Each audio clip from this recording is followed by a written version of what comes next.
Chapter 226, Yin Yang Cauldron. Can you repeat that? We got 50,000 god points from the god of alchemists after exchanging the entire pool of miasma. William blinked once then twice before he tilted his head in confusion. 50,000 god points. William asked. System, I think you're missing a couple of zeros there. Well, I have two pieces of news for you, host. What do you want to hear first? The good news or the bad news? William didn't answer the system right away. Instead, he crossed his arms over his chest and took some deep breaths. When he was finally calm again, he asked the question that was on his mind. What is the bad news? The miasma pool is not made from pure miasma. According to the god of alchemist, the pool only consisted of 50,000 liters of liquefied miasma and the rest was spring water. After the water mixed with the miasma, it got contaminated. Basically, what we saw was only a diluted pool of miasma. Diluted. William couldn't believe what the system had told him. However, after he pondered for a while, he realized that the god of alchemists had no reason to lie to them. Since he was the expert in the field, if he said that the miasma pool was diluted then it was indeed diluted.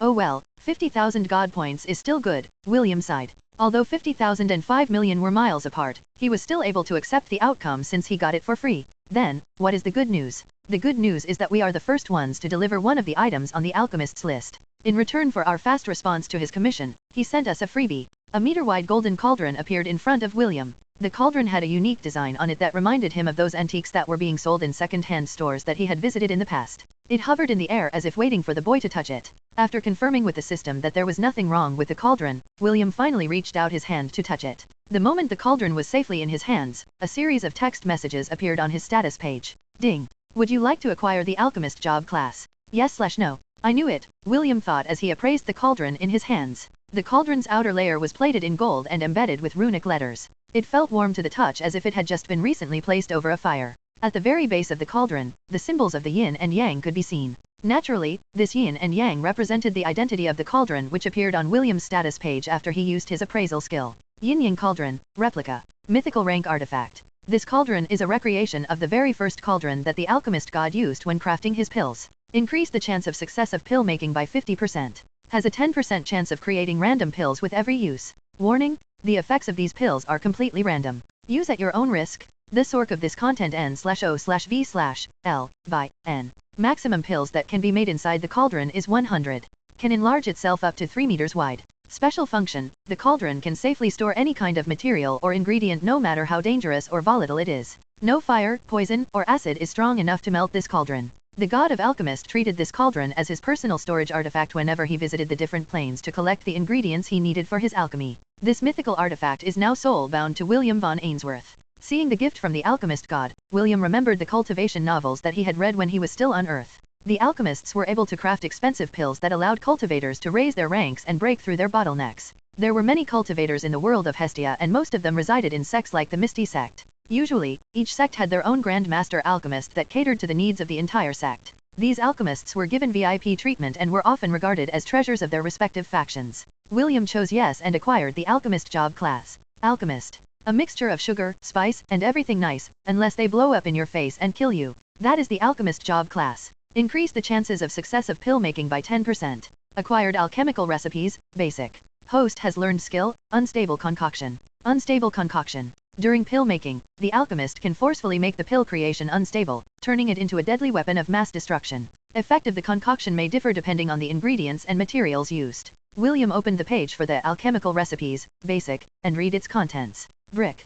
Can be used to build houses or used as projectiles to hit your enemies. Can be used as a weapon for close combat. Mix soil and water into a thick mud. Add some sand, then mix in the straw, grass, or pine needles. Bake it on medium fire for 10 minutes. According to legend, there was once a cultivator who was able to dominate the world using a brick. This legendary brick was called the 69 brick. This brick is able to ignore all kinds of defenses. One hit on the head will knock out your opponent for 1 minute with 100% success rate. It can also be used repeatedly which makes this brick a feared weapon by one and all. Chance of crafting ordinary brick, 99%. Chance of crafting the 69 brick, 0.0000000000000001%. William's lips twitched as he read the recipe of the brick. He didn't believe that such a ridiculous and overpowered brick could exist in reality. I thought I would be crafting pills. William scratched his head as he looked at the other recipes in his status page. Why is this alchemical recipe book all about bricks, plates, cups, spoons, forks, and kitchen knives? Just what kind of stupid alchemist crafts these things? William ignored the list of recipes and jumped to the last page of the book. It was there where he found the notes that were left by the author and found something interesting. Alchemy is all about creating new things. If you already know the recipe for how to turn stone into gold, the value of gold will be lost, and life will be boring. Every alchemist should learn to be creative. A flower by the roadside, a strand of hair, and even a handful of dirt could become something else if you are willing to give alchemy a try. P.S. It would be best if you get life insurance just in case something goes wrong with your experiments. You'll never know when you'll kick the bucket. Full Metal Alchemist, Edward Elfreak. William sighed and stored the yin-yang cauldron inside his ring of conquest. Although his gains from this small expedition were completely unexpected, he was still happy that the main problem that plagued the barony was solved. He returned to the Baron's residence and shared with Philip everything he had discovered. Philip was shocked after hearing William's story. After bidding his daughter goodbye, he immediately set out with his men to investigate the headquarters left by the unknown organization. William and Amelia, on the other hand, traveled back to the academy to report the completion of their commission. Although he was still thinking about the secret organization, William was forced to push his thoughts about them aside for now. There were still some things that he needed to do, as a commander of the Night Order, and that was to ensure that all of his subordinates were properly equipped before the war officially started. Chapter 227, Oathkeeper's Key. In the town of Lant, a black raven landed on the ledge of Celine's window, carrying a parcel on its leg. Oliver, who was sitting on top of his perch, narrowed his eyes before waving his talon. The raven didn't move as the parcel on its legs flew towards the parrot monkey. When it was only half a meter away from his perch, the parcel glowed and a message appeared in the air in front of Oliver. The Saleh, Nasir, Reese, and Iroan clans are gathering their young prodigies to their ancestral domains. Also, certain influential factions in the central continent are making their move. Like the old elven families, they are also preparing for a big event. The only problem is that no one, aside from their patriarchs and a few elders, know what is about to happen. I consulted with the patriarch of the Rayleigh family and he made a divination. According to him, he couldn't see what was going to happen in the future. However, he knew where it would happen, and that was none other than the southern continent. Tell my granddaughter to be careful. The current balance of power in the Silver Moon continent is quite volatile and not even the Enarian family is safe. For now, I've decided to keep a low profile and not mess with these muddled waters.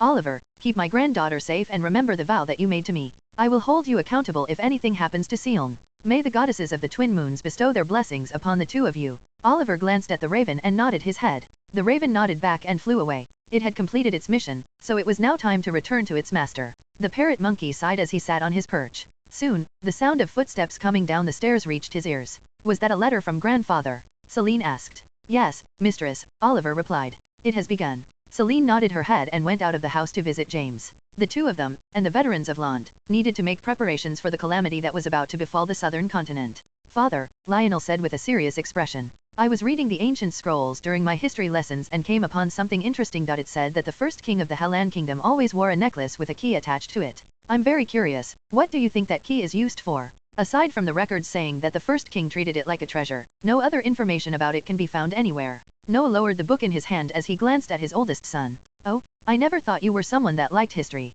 2 years ago, you said that you didn't want to read about anything related to the history of our kingdom because it was already in the past. Why are you suddenly getting curious now? Lionel smiled as he faced his father's stare head-on. As the crown prince of the Hellan kingdom, it would be embarrassing if someone were to ask me about how our kingdom was founded. If I am not able to answer this question, then wouldn't I become a disgrace? True. Noah nodded his head in agreement. Very well, I will tell you what I know. The key that you are referring to is called the Oathkeeper key. I also don't know much about the key, but from what my father told me, the first king had a secret domain where he hid all of his precious treasures. DIs cover new Tories at nve/lbin.c/o. Naturally, no one knows where this domain is. He didn't share this knowledge with anyone, not even to his own son. The only legacy he left him was the Hellan kingdom and the Oathkeeper key. You could even say that the kings that followed him did everything in their power to search for this elusive domain. However, all of their efforts were in vain. Lionel listened seriously and nodded from time to time. The secret organization said that they would support and enthrone him as the emperor of the southern continent if he could give them the Oathkeeper key. After hearing about the key's importance, Lionel was having second thoughts. If he could find the key as well as the domain, perhaps he would be able to get his hands on extremely rare resources that would boost the military might of the Hellan kingdom. If that were to happen, he could command the kingdom's armies to conquer the entirety of the continent and declare himself as the new emperor. However, the agent of the organization that was keeping in touch with him left him some words that made him anxious. You are not the only candidate that our organization is supporting. If the key is not in our hands within 2 months, our deal is over. Lionel had always thought that he was the only candidate that the organization was grooming to become the emperor of the southern continent. Although he wasn't a narcissist like William, he was someone who thought highly of himself. For him, he was the best, and the only one who had the right to stand above others. He couldn't tolerate being used as a stepping stone by others, and the organization's veiled threat made him anxious. Because of this, he decided to put more effort in finding the key. I still have 2 months, Lionel thought. After I get the key from my father, I will conduct a search to find the first king's hidden domain. If what I find inside is greater than the benefits of being an emperor, then I will cut ties with the organization. Lionel was an ambitious person. He didn't want to be treated like a subordinate. The only reason he was trying to keep a good relationship with this secret group was because he felt that his current position was being threatened by his younger brother, Rufus. The Crown Prince only had grade C talent in magic, but he compensated this shortcoming by training hard as a swordsman. Right now, he was in the middle stages of the gold rank, and the king had recognized his efforts and gave him the title of Crown Prince. Even so, that didn't stop Lionel's anxiousness. He knew that his father was a cunning man. Although the title of Crown Prince was currently on his head, the king of the Hellan Kingdom could easily take it away. Noah was not only cunning, but ruthless as well. It just didn't show on the surface because the kingdom had been experiencing an era of peace and prosperity before the beast tide and dungeon outbreaks happened. While Lionel was thinking of these things, Noah closed the book in his hand and summoned a small ornate box from his storage ring. He then passed it along to Lionel and asked him to open it. The Crown Prince obeyed his father and opened the small box. What lay inside was a key made from an unknown material. This was the first time he had seen such a material. That is the Oathkeeper key, Noah said. It is a key that is passed down to the reigning king of the kingdom. Naturally, that key will be passed to your hands after I step down from my position. Until then, I will keep it safe until your coronation. Lionel had a complicated look on his face as he looked at the key in his hands. He never thought that the key he was looking for could be obtained so easily. Now, there were only 2 questions going through his head. Should he give the key to the organization? Or should he keep it a secret from them while he looked for the hidden domain that was somewhere within the kingdom? 2 months. I still have 2 months. Lionel calmly returned the key to the ornate box and passed it back to his father. Since I already know where the key is, I will start looking for the domain. Lionel knew that the organization needed the key desperately if they were willing to trade the entire southern continent for it. Suddenly a realization passed through his body like a lightning bolt. The Crown Prince didn't know if his hunch was true, but if it was, then that meant that the organization already knew the location of the hidden domain. Lionel didn't want to think of such a possibility because that would put him into a corner. If that was really the reality, then he would have no choice but to relinquish the key to the organization. He just hoped that when he did give them the key, the organization would honor their promise and make him the emperor of the southern continent. Sydney, you will be mine, Lionel thought as he pushed back the bitterness in his heart with the face of his beloved princess. He was fine even if the treasure within the hidden domain was plundered. As long as the most beautiful young lady in the continent, the 3rd princess of the kingdom of Frisia, Sydney, became his woman, then he could accept the outcome. Since he had already confirmed the location of the key, it was now time to put his plan into motion. He would force the organization to bring the 3rd princess to the Hellan Kingdom as a guarantee that they would honor their promise. Chapter 228, Thousand Beast Domain Part 1. Spencer rolled on the ground and was about to get back up when Drake fell on his body, pinning him down. Get off me! Spencer roared as he pushed aside his comrade at arms. Drake lay on the ground panting and didn't get up right away. Spencer, on the other hand, picked up his spear that had fallen several meters away from him and charged at Ella. He activated his aura and spear intent to increase his speed and get close to his opponent. Unfortunately, Ella didn't wait for him. Instead, she used her rush attack and met Spencer head-on. Spencer was a step too late and was unable to use his weapon to strike. Ella's horns impaled the boy's chest and pierced through his heart. Spencer screamed in pain before turning into particles of light. Ella then fired 3 consecutive benevolent shots at Drake, who was still lying on the ground. Soon, he, too, turned into particles of light and disappeared from the Colosseum. It's really hard to fight the commander's goat, one of the first years winced after seeing Spencer's gruesome death. Even 2 of our strongest fighters can't beat her in a 2-on-1 battle, an 18-year-old member of the Angarian War Sovereign commented. Class C beasts are really on another level. Can we not fight her? We have no choice. It's the commander's orders. Stop whining and let's go. There are 6 of us, I'm sure we can do something. That's right. We can overwhelm her with numbers. So what if she's a Class C beast? We can still beat her if we work together. I agree. Let's go and beat the commander's goat. Let's go. William was currently seated in one of the spectator seats in the Colosseum with his arms crossed over his chest. Today was Monday, and it was time for their martial training class. Grant personally asked William if he could borrow Ella so she could have a battle against the students. After asking for Ella's opinion, William accepted Grant's request and his mama went to the Colosseum to fight against the first years. The head instructor of the first years of the martial class division hoped that the young teens would be able to test their abilities against a Class C beast. The outcome was a one-sided massacre. Although Ella loved children, she didn't show the first years any mercy. She intended to make them realize how dangerous it was to face off against a beast that was as strong as her. She killed all of them in order to prevent them from dying in the future due to ignorance and negligence. Everyone fought Ella, with the exception of William. The fight was not a one-on-one battle, but a fight using a party of 6 people each round.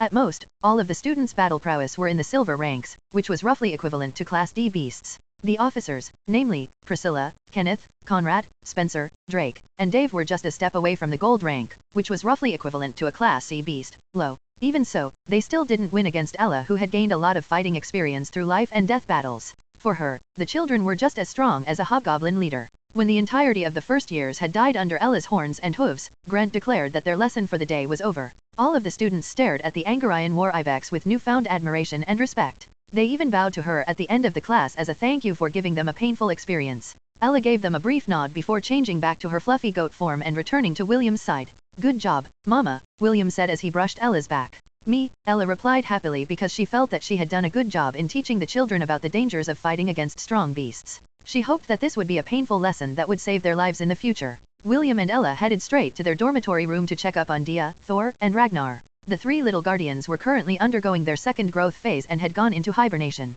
According to the system, this growth process could take a few weeks to a few months before the three guardians woke up from their sleep. Right now, the safest place William could leave them was the head prefect's room. This room was protected by a special enchantment that forbade others to enter unless they were people whom William had given exclusive permission. Ella laid down beside the kids and looked at them with gentle eyes. She hoped that when the three of them woke up, they would be stronger and would be of greater help to William. William looked at the sleeping guardians and frowned. System, is there a place where we can hide the three of them while they are undergoing their transformation? I don't feel safe leaving them inside my room while I'm away. Before I answer that question, host, can you first answer a question of mine? Go ahead, William said as he laid down on the bed. As long as it's not math, I can answer it easily. The system became silent for a moment before asking William the question it had been meaning to ask. Host, what do you intend to do with the god points we received from the God of Alchemists? Is there something that you plan to buy in the god shop?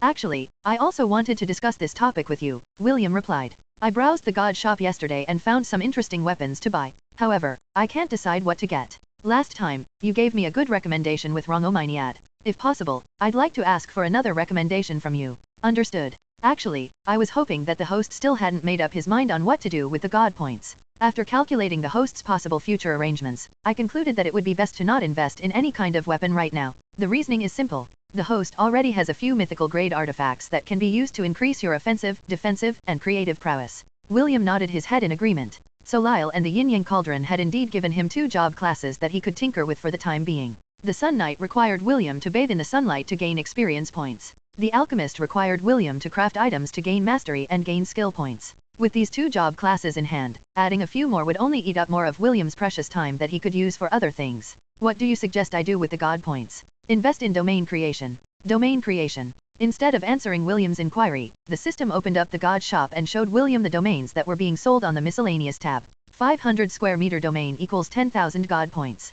0.5 square mile domain equals 20,000 god points. 3 square mile domain equals 30,000 god points. 5 square mile domain equals 40,000 god points. New N0vel chapters are published on N0v/e/LBIN/co/m. 7 square mile domain equals 50,000 god points. Host, domains are miniature worlds that can support life. The alchemist god has several domains where he plants the rare herbs that he uses for his alchemy. This allows him to craft rare pills without worrying about a shortage of ingredients. Several other gods also have domains of their own to grow various products which they use to sell in the god shop. Host, did you know? You can also buy rare beasts in the god shop once you upgrade your main job class, which is the shepherd class. What? William gasped. You mean there are other features in the god shop that are not available to me? Yes. Right now, the host can only access the weapon, armor, accessories, and the miscellaneous shop. After you upgrade your main job class, you will be able to access the other shops like the beast shop, humanoid shop, construct shop, and gain access to the auction house. They also sell live beasts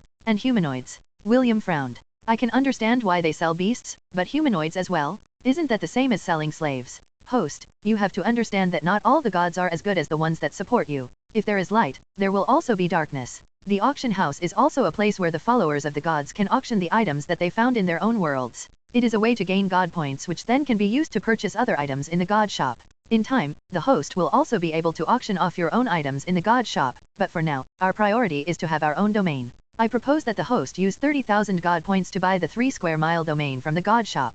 By doing so, you can house a number of beasts, such as the trollhounds that are currently staying inside your goblin crypt. Chapter 229, 1000 Beast Domain Part 2. William didn't think twice and immediately purchased the 3 square mile domain that was worth 30,000 god points. His current problem was having a suitable place he could send the beasts, that he was planning to add to his private army, to when he didn't need their help. Right now, Fenrir and the other trollhounds were staying inside the goblin crypt. It was the makeshift solution that the system had made as a temporary housing area for them. The system built a barracks inside the dungeon where the trollhounds could stay, which enabled them to explore the dungeon anytime that they wanted. The main reason William and the system had housed them inside the dungeon was because the goblin crypt supplied the trollhounds with an unlimited source of food, namely the goblins inside the dungeon. The additional good news was that they could gain combat experience while doing so. It also helped them develop their team battle tactics, which would greatly increase their battle prowess. After the domain was purchased, the system integrated it inside the Ring of Conquest, by paying additional 5,000 God points. It also connected the domain to the dungeon, which would give them additional benefits once William's seal had been undone. William stood inside the domain and scanned its surroundings. There was nothing inside it aside from the sky and dry land. Host, we will now customize the domain, but we will need God points in order to purchase the things we need. The prices will be shown on your status page and you can arrange it in any way that you wish. William nodded his head and accessed the domain settings where various landmarks like trees, mountains, valleys, plains, marshlands, rivers, lakes, oceans, could be found. HMP. The days I spent playing SimCity were not in vain. William grinned as he started to modify the lifeless domain he had just bought. 10 ordinary trees only cost 1 God point, not bad, William thought as he looked at the ordinary trees that were available in the shop. Then his eyes widened when he saw several other trees that he had only heard of in this lifetime. Dragon Blood Tree, 100 God points each. A breed of tree that produces a red sap that could be used for making healing potions. New N0vel chapters are published on N0v/e/lbin/co/m. Monkey Puzzle Tree, 100 God points each. A breed of tree that spawns 1 Cercops monkey per day. Maximum number of Cercops monkeys spawned per tree is 30. Quiver Tree, 100 God points each. A breed of tree that automatically creates 10 to 20 arrows per week. Additionally, once a month it will create a batch of 10 elemental arrows. Candelabra Tree, 1000 God points each. A breed of tree that spawns 2 random rainbow birds a day. Maximum number of rainbow birds spawned per tree is 50. If a rainbow bird dies, a new egg will appear on the tree and hatch 24 hours later. There were thousands of trees in the tree catalog and William couldn't possibly read them all. In the end, William bought 1 Dragon Blood Tree, 1 Monkey Puzzle Tree, 1 Quiver Tree, 1 Candelabra Tree and a Hyperion Tree, which was recommended by the system. Hyperion Tree, 1000 God points each. One of the tallest trees in the world. A breed of tree that spawns 1 Blood Eagle. Maximum number of Blood Eagles per tree is 1. Blood Eagle. Birds of Prey. Threat level, D, mid. Blood Eagles are Class D beasts that will continue to grow stronger as they devour the blood and flesh of their enemies. It has a wingspan of 3 meters and is capable of traveling 400 miles per hour in short bursts, making it one of the fastest birds of prey in the world. Its final form is the Blood Tempest, which is a millennial beast. William spent 1,420 God points on the trees, which left him a balance of 14,580 God points. So expensive. William scratched his head as he arranged the trees within the domain. He placed the Hyperion Tree at the center of the domain, while he scattered the other expensive trees in the 4 cardinal locations. William added a lake and 4 rivers, which cost him 700 God points. Soon, the half-elf became too engrossed in designing his domain and bought a couple of things for aesthetic purposes. His added purchases cost him 2,000 God points, but his domain became more lively because of it. The weather control was worth 1,000 God points. This function allowed William to control the temperature and season of his domain depending on his whim. The other 1,000 God points was used to buy hills, boulders, shrubs, flower fields, and a wide villa that would serve as his vacation house. William was planning to add a few more things in the domain when the system stepped in and reminded him that they had limited funds, so he couldn't use it for luxury items. 10,980 God points left. William sighed because his SimCity project was put on hold for the time being. I need to buy grass that will grow in the plains for the herd to consume, William muttered as he thought of Aslan, Kronos, and the rest of the goats that were currently in Lant. He wanted to give them the best, so William decided to buy the most expensive grass he could find in the domain shop. High-grade spirit grass, 5,000 God points per hectare. A spirit grass that nourishes the body of anyone that consumes it and helps expel impurities. Can be used to craft certain types of pills and medicines. Continuous consumption of this grass will help strengthen the body over time. After it is eaten, it will take 5 days for it to regrow again. So expensive. William scratched his head, but still ultimately bought a hectare worth of high-grade spirit grass. He then evenly scattered it along the 4 cardinal directions in order to prevent the herd animals from fighting against each other. William vowed that he would buy more spirit grass once he earned more God points through his quests. William summoned the trollhounds to his domain and allowed them to explore the surroundings. He forbade them from making trouble with the Cercops monkey and the rainbow birds. William ordered the Blood Eagle not to attack anyone inside the domain. He promised that he would take it out to hunt from time to time, and the latter happily agreed. Every beast inside William's domain was automatically added to his King's Legion. Although they were not creatures of the herd, they were inhabitants of his domain. Since William was the owner, that made him the master of all the beasts that resided within it. God points, 5,980. System, let's stop for now, William said. I'm tired. William had spent hours arranging his domain and he was now feeling very hungry. Designing the domain was fun, but very expensive as well. For now, he decided to stop and save what remaining god points he had for future purposes. He was about to leave the domain when the system stopped him. Host, you are forgetting something important. I am. William scratched his head. Should I have added a small mountain? Or perhaps a small valley? What did I forget exactly? Host, you forgot to give your domain a name. Ah. William clapped his hands in realization. How could I completely forget such an important thing? Very well, from now on, this domain will be called Thousand Beast Domain. Ding. Thousand Beast Domain has been successfully registered. New title acquired. Title, Domain Master. Domain Master. I am the master of my fate, the captain of my soul. Receives plus 10 enhancement to all stats. Increase production rate of everything inside the domain by 20%. William has received several titles. However, he could only equip 3 of them at a time. The system had told him that he could equip 3 additional titles after he had upgraded his main job class to the next level, which made William look forward to the future.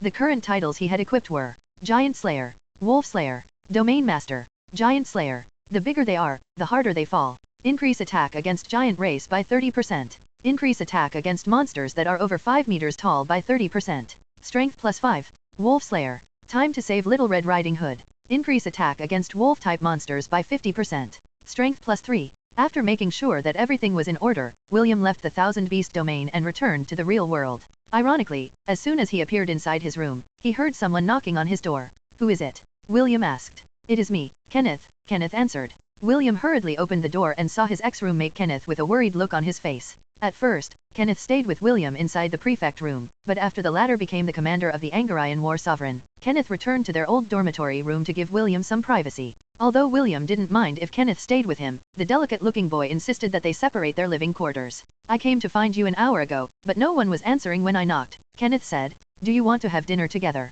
Okay, can you wait 5 minutes? There is something I need to do first, William stated. Sure. Thank you. William closed the door and teleported the 3 sleeping guardians to his villa inside the Thousand Beast domain.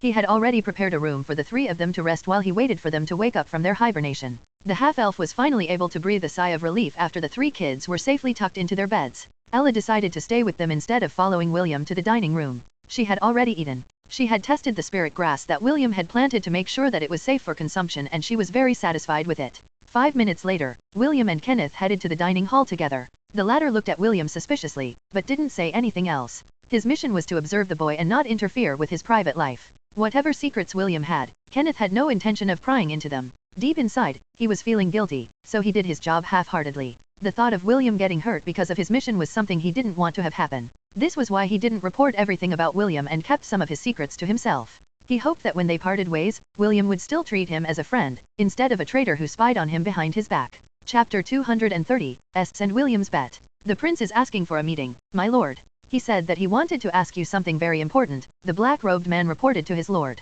He insisted that his cooperation will depend on whether or not you can answer his questions and agree to his one request. The man seated on the black throne raised an eyebrow. The crown prince wants to meet me personally. Yes. This is part of his conditions for cooperating with us. Well, I guess it will not take too much time to answer his questions. I'm just curious about what kind of request he would make. The man leaned back on his throne and smiled. When and where is this meeting taking place? The lord inquired. 3 days from now at 2 in the afternoon, the black-robed man answered. The meeting place is the Sky Pavilion located on the east side of the capital. Very well, the lord nodded. Make sure to alert the Grim Guards as well. If the crown prince does anything funny, let's just dispose of him. By your will. The black-robed man pressed his fist over his chest and bowed respectfully. Interdivision battle, William muttered as he read the document in his hands. I thought that the academy was going to cancel this event, but it seems like they are trying to distract the students due to the recent events that have happened. Est, who was seated across from him, nodded in agreement. The academy is trying to motivate the students and let them recover from their current mindset. As you may have already seen, the rewards are quite generous. Indeed. It seems that the academy gained a lot of resources after the dungeon outbreak. Those resources were gained from the sacrifices of the students in the academy. It is right for them to share it with the survivors. William placed the document down and gave Est a smile. Just so you know, we will not be taking it easy on any of you. That goes without saying, Est replied. To be honest, I also want to have a serious fight with you. A battle to the death. Oh, you're that confident in beating me. I'm 30% confident in beating you. Est looked at William with a serious expression. He still couldn't fathom how strong William was. The fight against Kingsley ended in an instant and he couldn't tell if William was strong, or if Kingsley was really weak. Of course, he had seen their first duel in Lant a few years ago, but back then, William's power was sealed. Even now, William didn't have his powers, but he felt more dangerous compared to when he was facing off against the Cyclops in the Trial of Courage. Seeing Est's intense stare, William felt like teasing him, so decided to crack a joke. "Why are you looking at me like you want to kiss me?" William asked. He then picked up the cup of tea in front of him and took a sip. "If you were a girl, I would definitely kiss you," Est replied. "Hey, why don't you find an artifact that will turn you into a girl? Don't worry, I'll take responsibility and marry you if you don't turn back into a man." William placed the teacup on the table and smirked. He was impressed with how Est managed to turn his teasing around and decided to not continue with the topic. The half-elf had no intention of turning into a girl. He wanted to be the one on the top. Editor's notes said that he doesn't know that girls can be on top just as much as the men can be XD. "How about we make the interdivision battle more interesting?" William proposed. "I'm sure that if the stakes are high enough, both of us will not hold back and fight each other seriously. What do you think?" Est pondered and thought that William's proposal sounds good. For him, as long as there was something at stake, he would definitely give his best to win against William. "What do you have in mind?" Est crossed his arms over his chest. "As long as it doesn't go below my bottom line, I can agree to it." William pressed his hands together and gave Est a smile that would put all con men to shame. "Simple, if you win I'll," William said with a smile. "But, if you lose, you will." Est was very tempted by William's offer. If he won then he would be extremely happy. However, if he lost then he would definitely lose a layer of skin. William's asking price was quite high, and Est didn't know if he should agree to it or not. "Can you give me 2 days to think about it?" Est replied. "Of course." William leaned back on his chair as if this business deal between him and Est was not a big deal. "The interdivision battles will take place a month from now. You still have plenty of time to think about it. Just make sure that you give me an answer a week before the event." "Okay, great. I'm looking forward to hearing your answer." When Est returned to his room, he immediately asked for Ian's and Isaac's opinion about William's proposal. "Young master, if I am going to be frank, the one that has a disadvantage in this bet is William," Isaac said with a serious expression. Having put himself at a disadvantage, he then gave you a counter bet that was very hard to resist. However, within that offer is a trap. Find PD Tez on n/VLN.cm.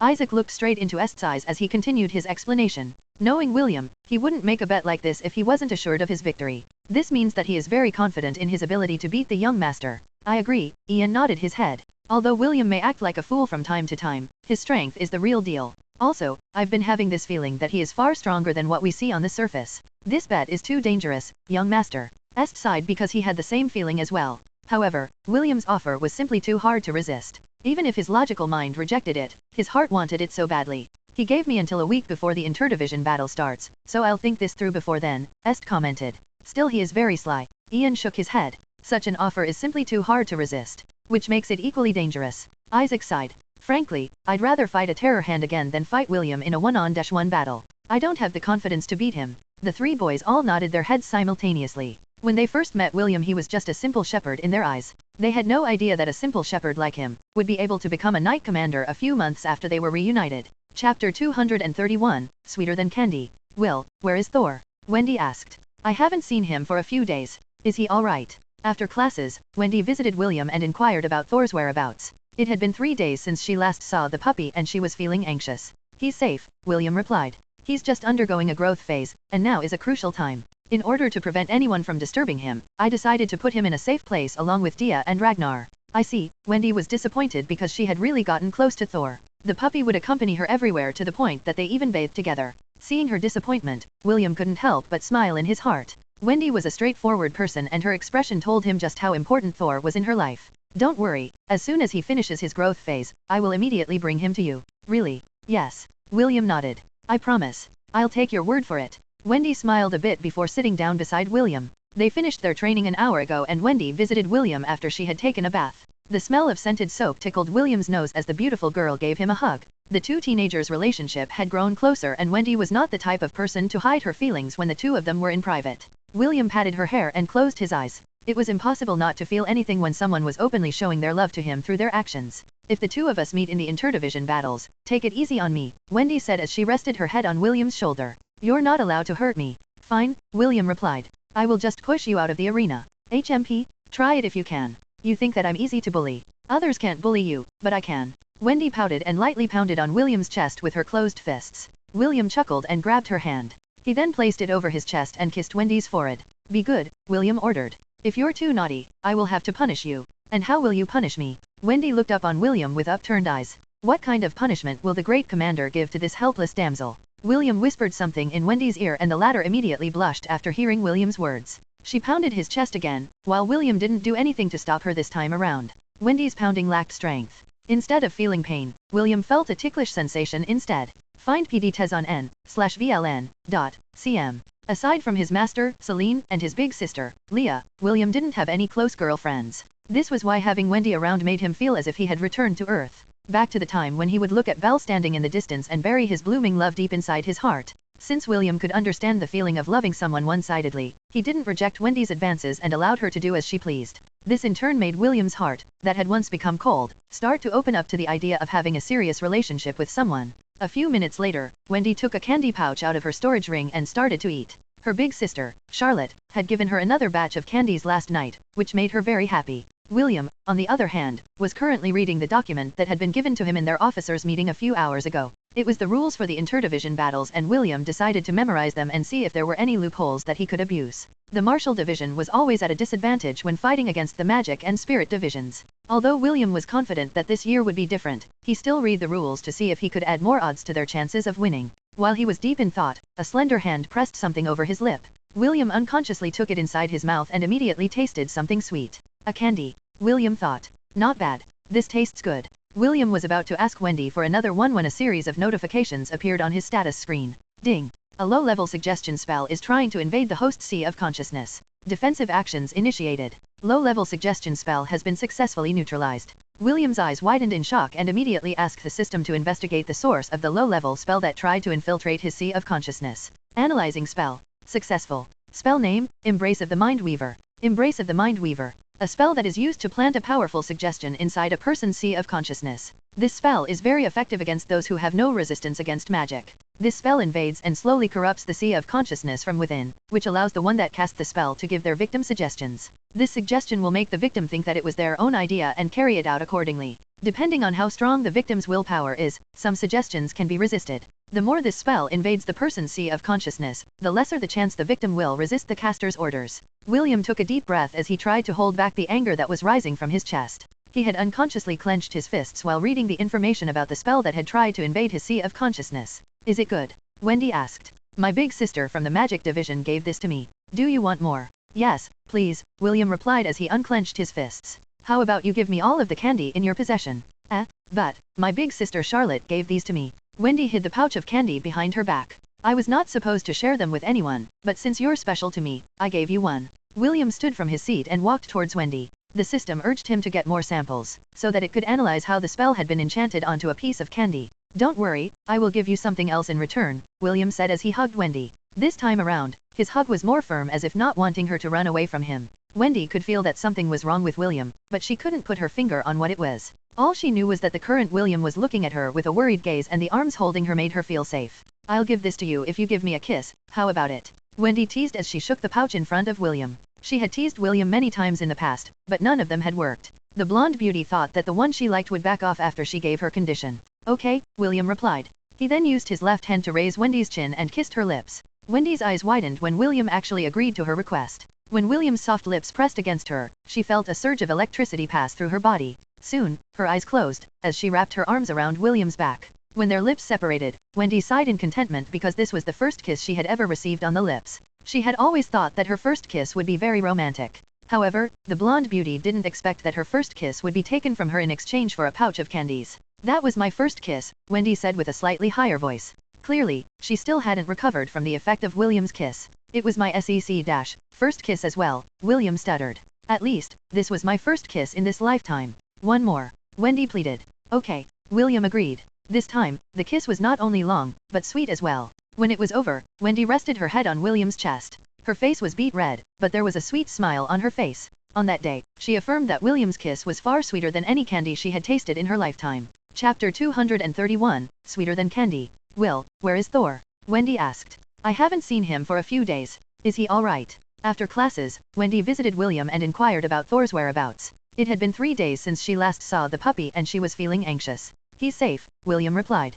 He's just undergoing a growth phase, and now is a crucial time. In order to prevent anyone from disturbing him, I decided to put him in a safe place along with Dia and Ragnar. I see, Wendy was disappointed because she had really gotten close to Thor. The puppy would accompany her everywhere to the point that they even bathed together. Seeing her disappointment, William couldn't help but smile in his heart. Wendy was a straightforward person and her expression told him just how important Thor was in her life. Don't worry, as soon as he finishes his growth phase, I will immediately bring him to you. Really? Yes. William nodded. I promise. I'll take your word for it. Wendy smiled a bit before sitting down beside William. They finished their training an hour ago and Wendy visited William after she had taken a bath. The smell of scented soap tickled William's nose as the beautiful girl gave him a hug. The two teenagers' relationship had grown closer and Wendy was not the type of person to hide her feelings when the two of them were in private. William patted her hair and closed his eyes. It was impossible not to feel anything when someone was openly showing their love to him through their actions. If the two of us meet in the interdivision battles, take it easy on me, Wendy said as she rested her head on William's shoulder. You're not allowed to hurt me. Fine, William replied. I will just push you out of the arena. HMP? Try it if you can. You think that I'm easy to bully. Others can't bully you, but I can. Wendy pouted and lightly pounded on William's chest with her closed fists. William chuckled and grabbed her hand. He then placed it over his chest and kissed Wendy's forehead. Be good, William ordered. If you're too naughty, I will have to punish you. And how will you punish me? Wendy looked up on William with upturned eyes. What kind of punishment will the great commander give to this helpless damsel? William whispered something in Wendy's ear and the latter immediately blushed after hearing William's words. She pounded his chest again, while William didn't do anything to stop her this time around. Wendy's pounding lacked strength. Instead of feeling pain, William felt a ticklish sensation instead. Find PDTes on n/VLN.cm. Aside from his master, Celine, and his big sister, Leah, William didn't have any close girlfriends. This was why having Wendy around made him feel as if he had returned to Earth. Back to the time when he would look at Belle standing in the distance and bury his blooming love deep inside his heart. Since William could understand the feeling of loving someone one-sidedly, he didn't reject Wendy's advances and allowed her to do as she pleased. This in turn made William's heart, that had once become cold, start to open up to the idea of having a serious relationship with someone. A few minutes later, Wendy took a candy pouch out of her storage ring and started to eat. Her big sister, Charlotte, had given her another batch of candies last night, which made her very happy. William, on the other hand, was currently reading the document that had been given to him in their officers' meeting a few hours ago. It was the rules for the interdivision battles and William decided to memorize them and see if there were any loopholes that he could abuse. The martial division was always at a disadvantage when fighting against the magic and spirit divisions. Although William was confident that this year would be different, he still read the rules to see if he could add more odds to their chances of winning. While he was deep in thought, a slender hand pressed something over his lip. William unconsciously took it inside his mouth and immediately tasted something sweet. A candy. William thought. Not bad. This tastes good. William was about to ask Wendy for another one when a series of notifications appeared on his status screen. Ding. A low-level suggestion spell is trying to invade the host sea of consciousness. Defensive actions initiated. Low-level suggestion spell has been successfully neutralized. William's eyes widened in shock and immediately asked the system to investigate the source of the low-level spell that tried to infiltrate his sea of consciousness. Analyzing spell. Successful. Spell name, Embrace of the Mindweaver. Embrace of the Mindweaver. A spell that is used to plant a powerful suggestion inside a person's sea of consciousness. This spell is very effective against those who have no resistance against magic. This spell invades and slowly corrupts the sea of consciousness from within, which allows the one that cast the spell to give their victim suggestions. This suggestion will make the victim think that it was their own idea and carry it out accordingly. Depending on how strong the victim's willpower is, some suggestions can be resisted. The more this spell invades the person's sea of consciousness, the lesser the chance the victim will resist the caster's orders. William took a deep breath as he tried to hold back the anger that was rising from his chest. He had unconsciously clenched his fists while reading the information about the spell that had tried to invade his sea of consciousness. Is it good? Wendy asked. My big sister from the magic division gave this to me. Do you want more? Yes, please, William replied as he unclenched his fists. How about you give me all of the candy in your possession? But, my big sister Charlotte gave these to me. Wendy hid the pouch of candy behind her back. I was not supposed to share them with anyone, but since you're special to me, I gave you one. William stood from his seat and walked towards Wendy. The system urged him to get more samples, so that it could analyze how the spell had been enchanted onto a piece of candy. Don't worry, I will give you something else in return, William said as he hugged Wendy. This time around, his hug was more firm as if not wanting her to run away from him. Wendy could feel that something was wrong with William, but she couldn't put her finger on what it was. All she knew was that the current William was looking at her with a worried gaze and the arms holding her made her feel safe. I'll give this to you if you give me a kiss, how about it? Wendy teased as she shook the pouch in front of William. She had teased William many times in the past, but none of them had worked. The blonde beauty thought that the one she liked would back off after she gave her condition. Okay, William replied. He then used his left hand to raise Wendy's chin and kissed her lips. Wendy's eyes widened when William actually agreed to her request. When William's soft lips pressed against her, she felt a surge of electricity pass through her body. Soon, her eyes closed, as she wrapped her arms around William's back. When their lips separated, Wendy sighed in contentment because this was the first kiss she had ever received on the lips. She had always thought that her first kiss would be very romantic.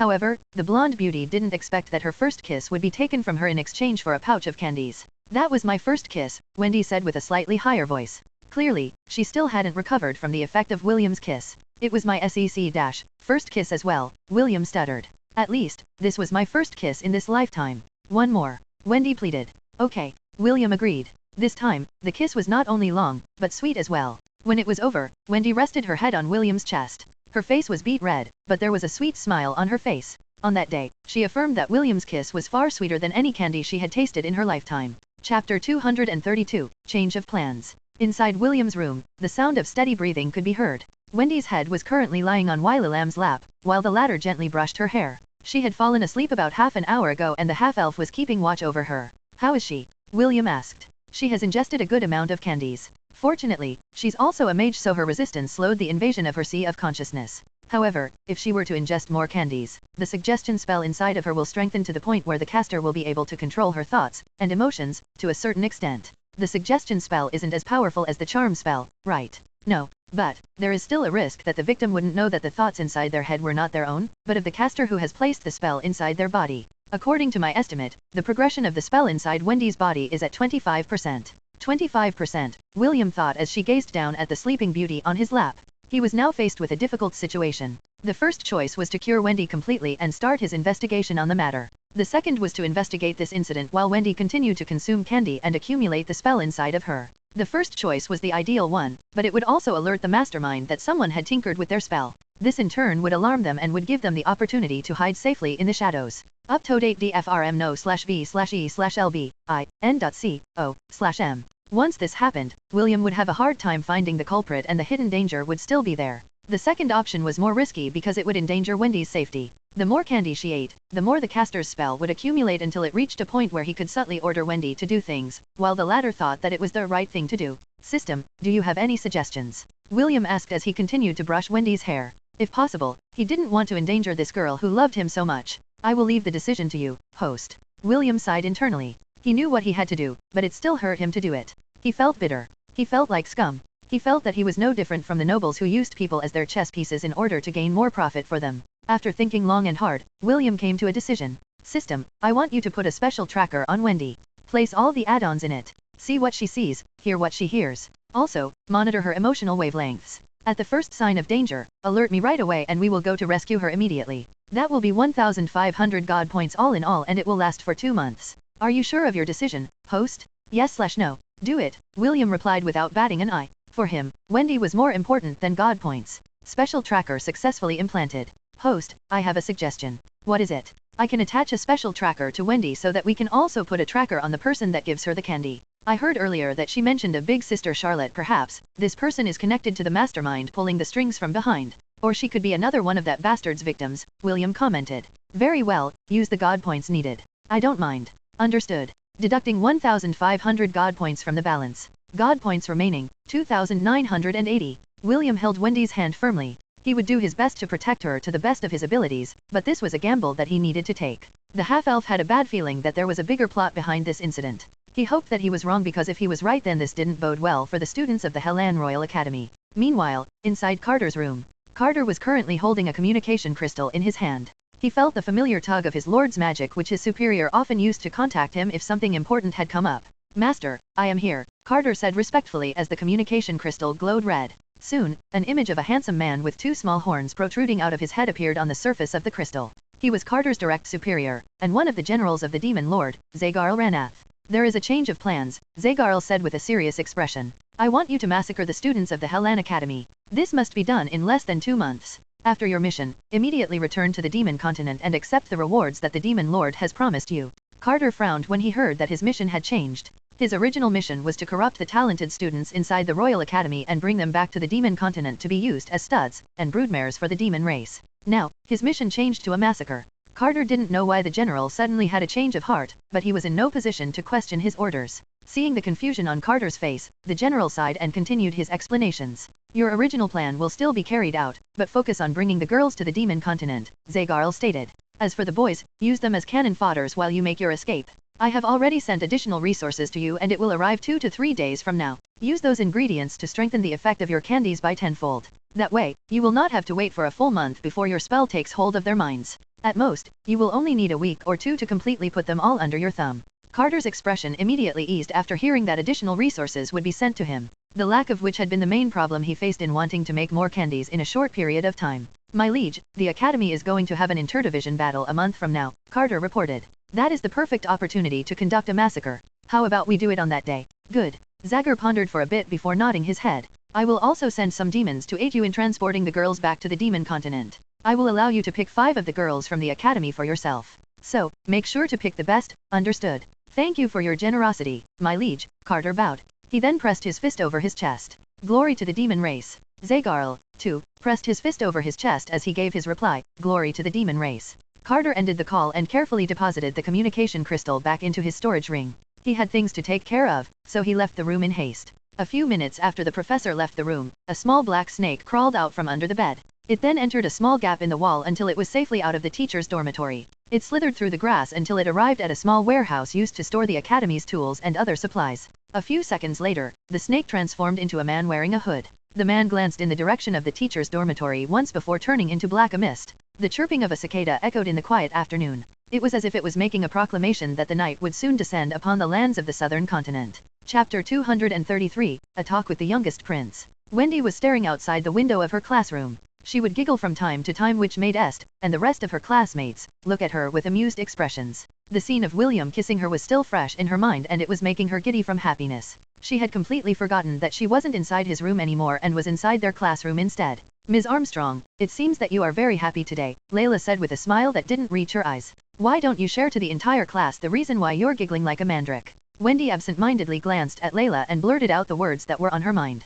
Commander William is a good kisser. Est, who was seated not far from her, dropped the book in his hand as his eyes widened in shock. Ian, who was seated beside Est, had his mouth opened wide enough for a golf ball to pass through it. The class descended into silence as they stared at the beautiful blonde girl who just realized that she had made a blunder. DIs cover new Tories at nve/lbin.c/o.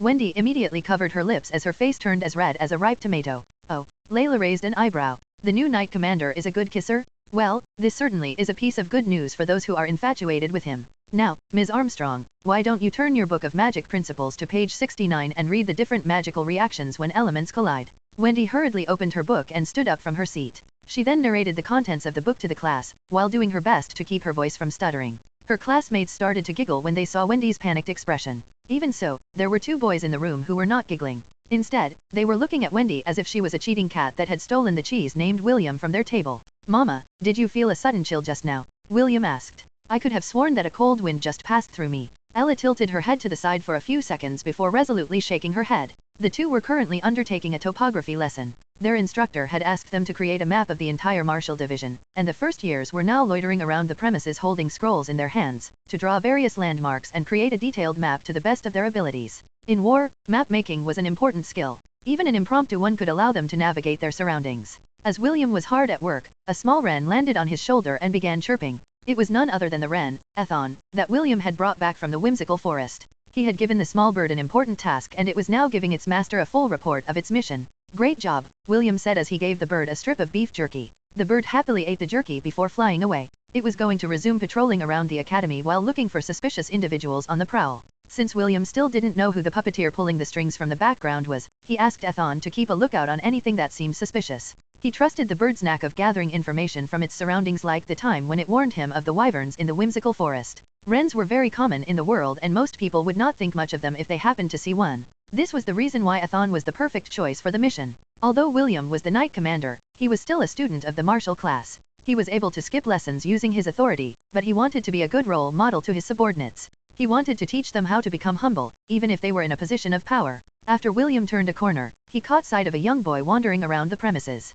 The boy was followed by 4 guards whom William had estimated to be in the mithril ranks. He recognized him right away, because he had seen him at the party. It was none other than the youngest prince of the kingdom, Ernest Louis VI Hellan. William moved to the side to allow the prince to pass. However, the prince didn't do that. Instead, he walked towards William and looked up at him. What a happy coincidence to meet you here in the academy, Commander William, Ernest said with a smile. It is indeed a happy coincidence, Your Highness. William pressed his fist over his chest and bowed respectfully. Is there something that His Highness needs from me? Yes. Ernest nodded. Actually, I came here to the academy to talk to you personally. There is a commission that I would like for you to undertake. A commission? Yes. A very important one. William frowned.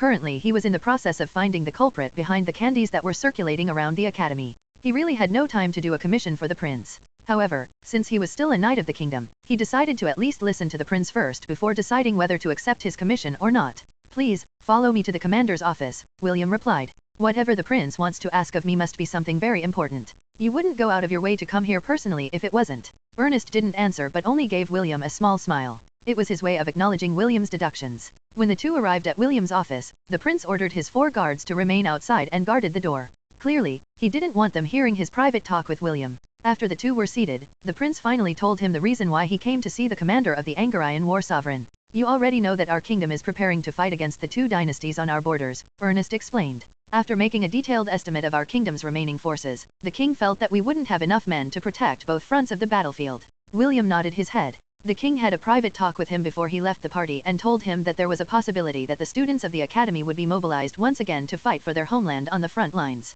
However, it will not be enough, Ernest shook his head. Do you know why the 2 dynasties have been able to stand in the southern continent while avoiding being conquered by the Hellan and Frisia alliance? No, William answered. He was not too familiar with the 2 dynasties beyond their borders because he was too busy training his knight order to become an independent unit during the war. It's because of their guardian beasts, Ernest stated. Both dynasties have guardian beasts that protect their dynasties. According to the reports, these 2 guardian beasts are myriad beasts. What is more troublesome is that these 2 beasts are said to be only a step away from becoming calamities. If they join the battle then we will not have enough forces to stop them, and this is also the reason why I came to find you, Commander William. We need you to go with the kingdom's ambassador, Sir Jerkins, and travel to the north where the tribes are congregated. We need their help to resist this invasion from our neighbors. Ernest lowered his head. Alone, the Hellan kingdom doesn't have any chance of victory. The youngest prince then glanced at Ella who was standing beside William. The king and I believe that the ambassador will not be able to convince them if he went alone. This is why we want you to accompany him in this undertaking. William tapped the top of the table with his fingertip. This was indeed an important mission of the kingdom and a mission he couldn't ignore. Ella had once told him about the mighty tribes that lived in the north. The tribes that raised Angarian war ibexes as their mounts, which prevented the kingdom from conquering them. It was the era when the southern continent was still in a turmoil of warring kingdoms and dynasties who were battling for supremacy. The half-elf was currently torn between doing his duty and protecting someone important to him. He knew how important this mission was, but he was unwilling to leave Wendy in the academy to gradually be corrupted by the mastermind hiding in the shadows without him around to protect her. Ernest waited patiently for his answer. He eyed William with concealed interest. Est had often told him stories about this half-elf who had saved his life twice many years ago. The youngest prince wanted to know if William was really as amazing as the stories that were told to him by the person whom the young prince loved and respected in his heart. Chapter 234, The Town of Northwell. Lionheart flapped his wings as he fought against the wind currents. Dave, who was wrapped in thick clothes, was currently sitting behind the griffin's back as they traveled through the dark skies of the northern regions. The flying carriage they pulled behind their backs flew steadily amidst the strong winds that passed over them.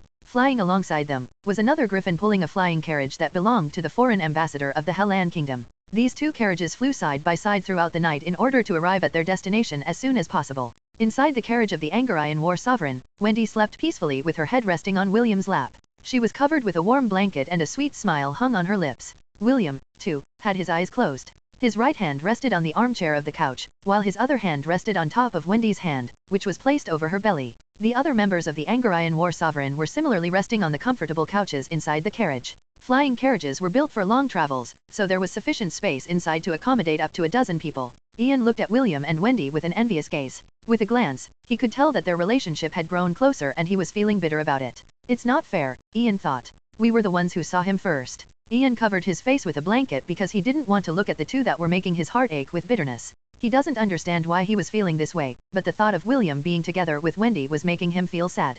Kenneth opened his eyes and gave his ex-roommate and the beautiful girl sleeping on his lap a glance, before he, too, closed his eyes to sleep.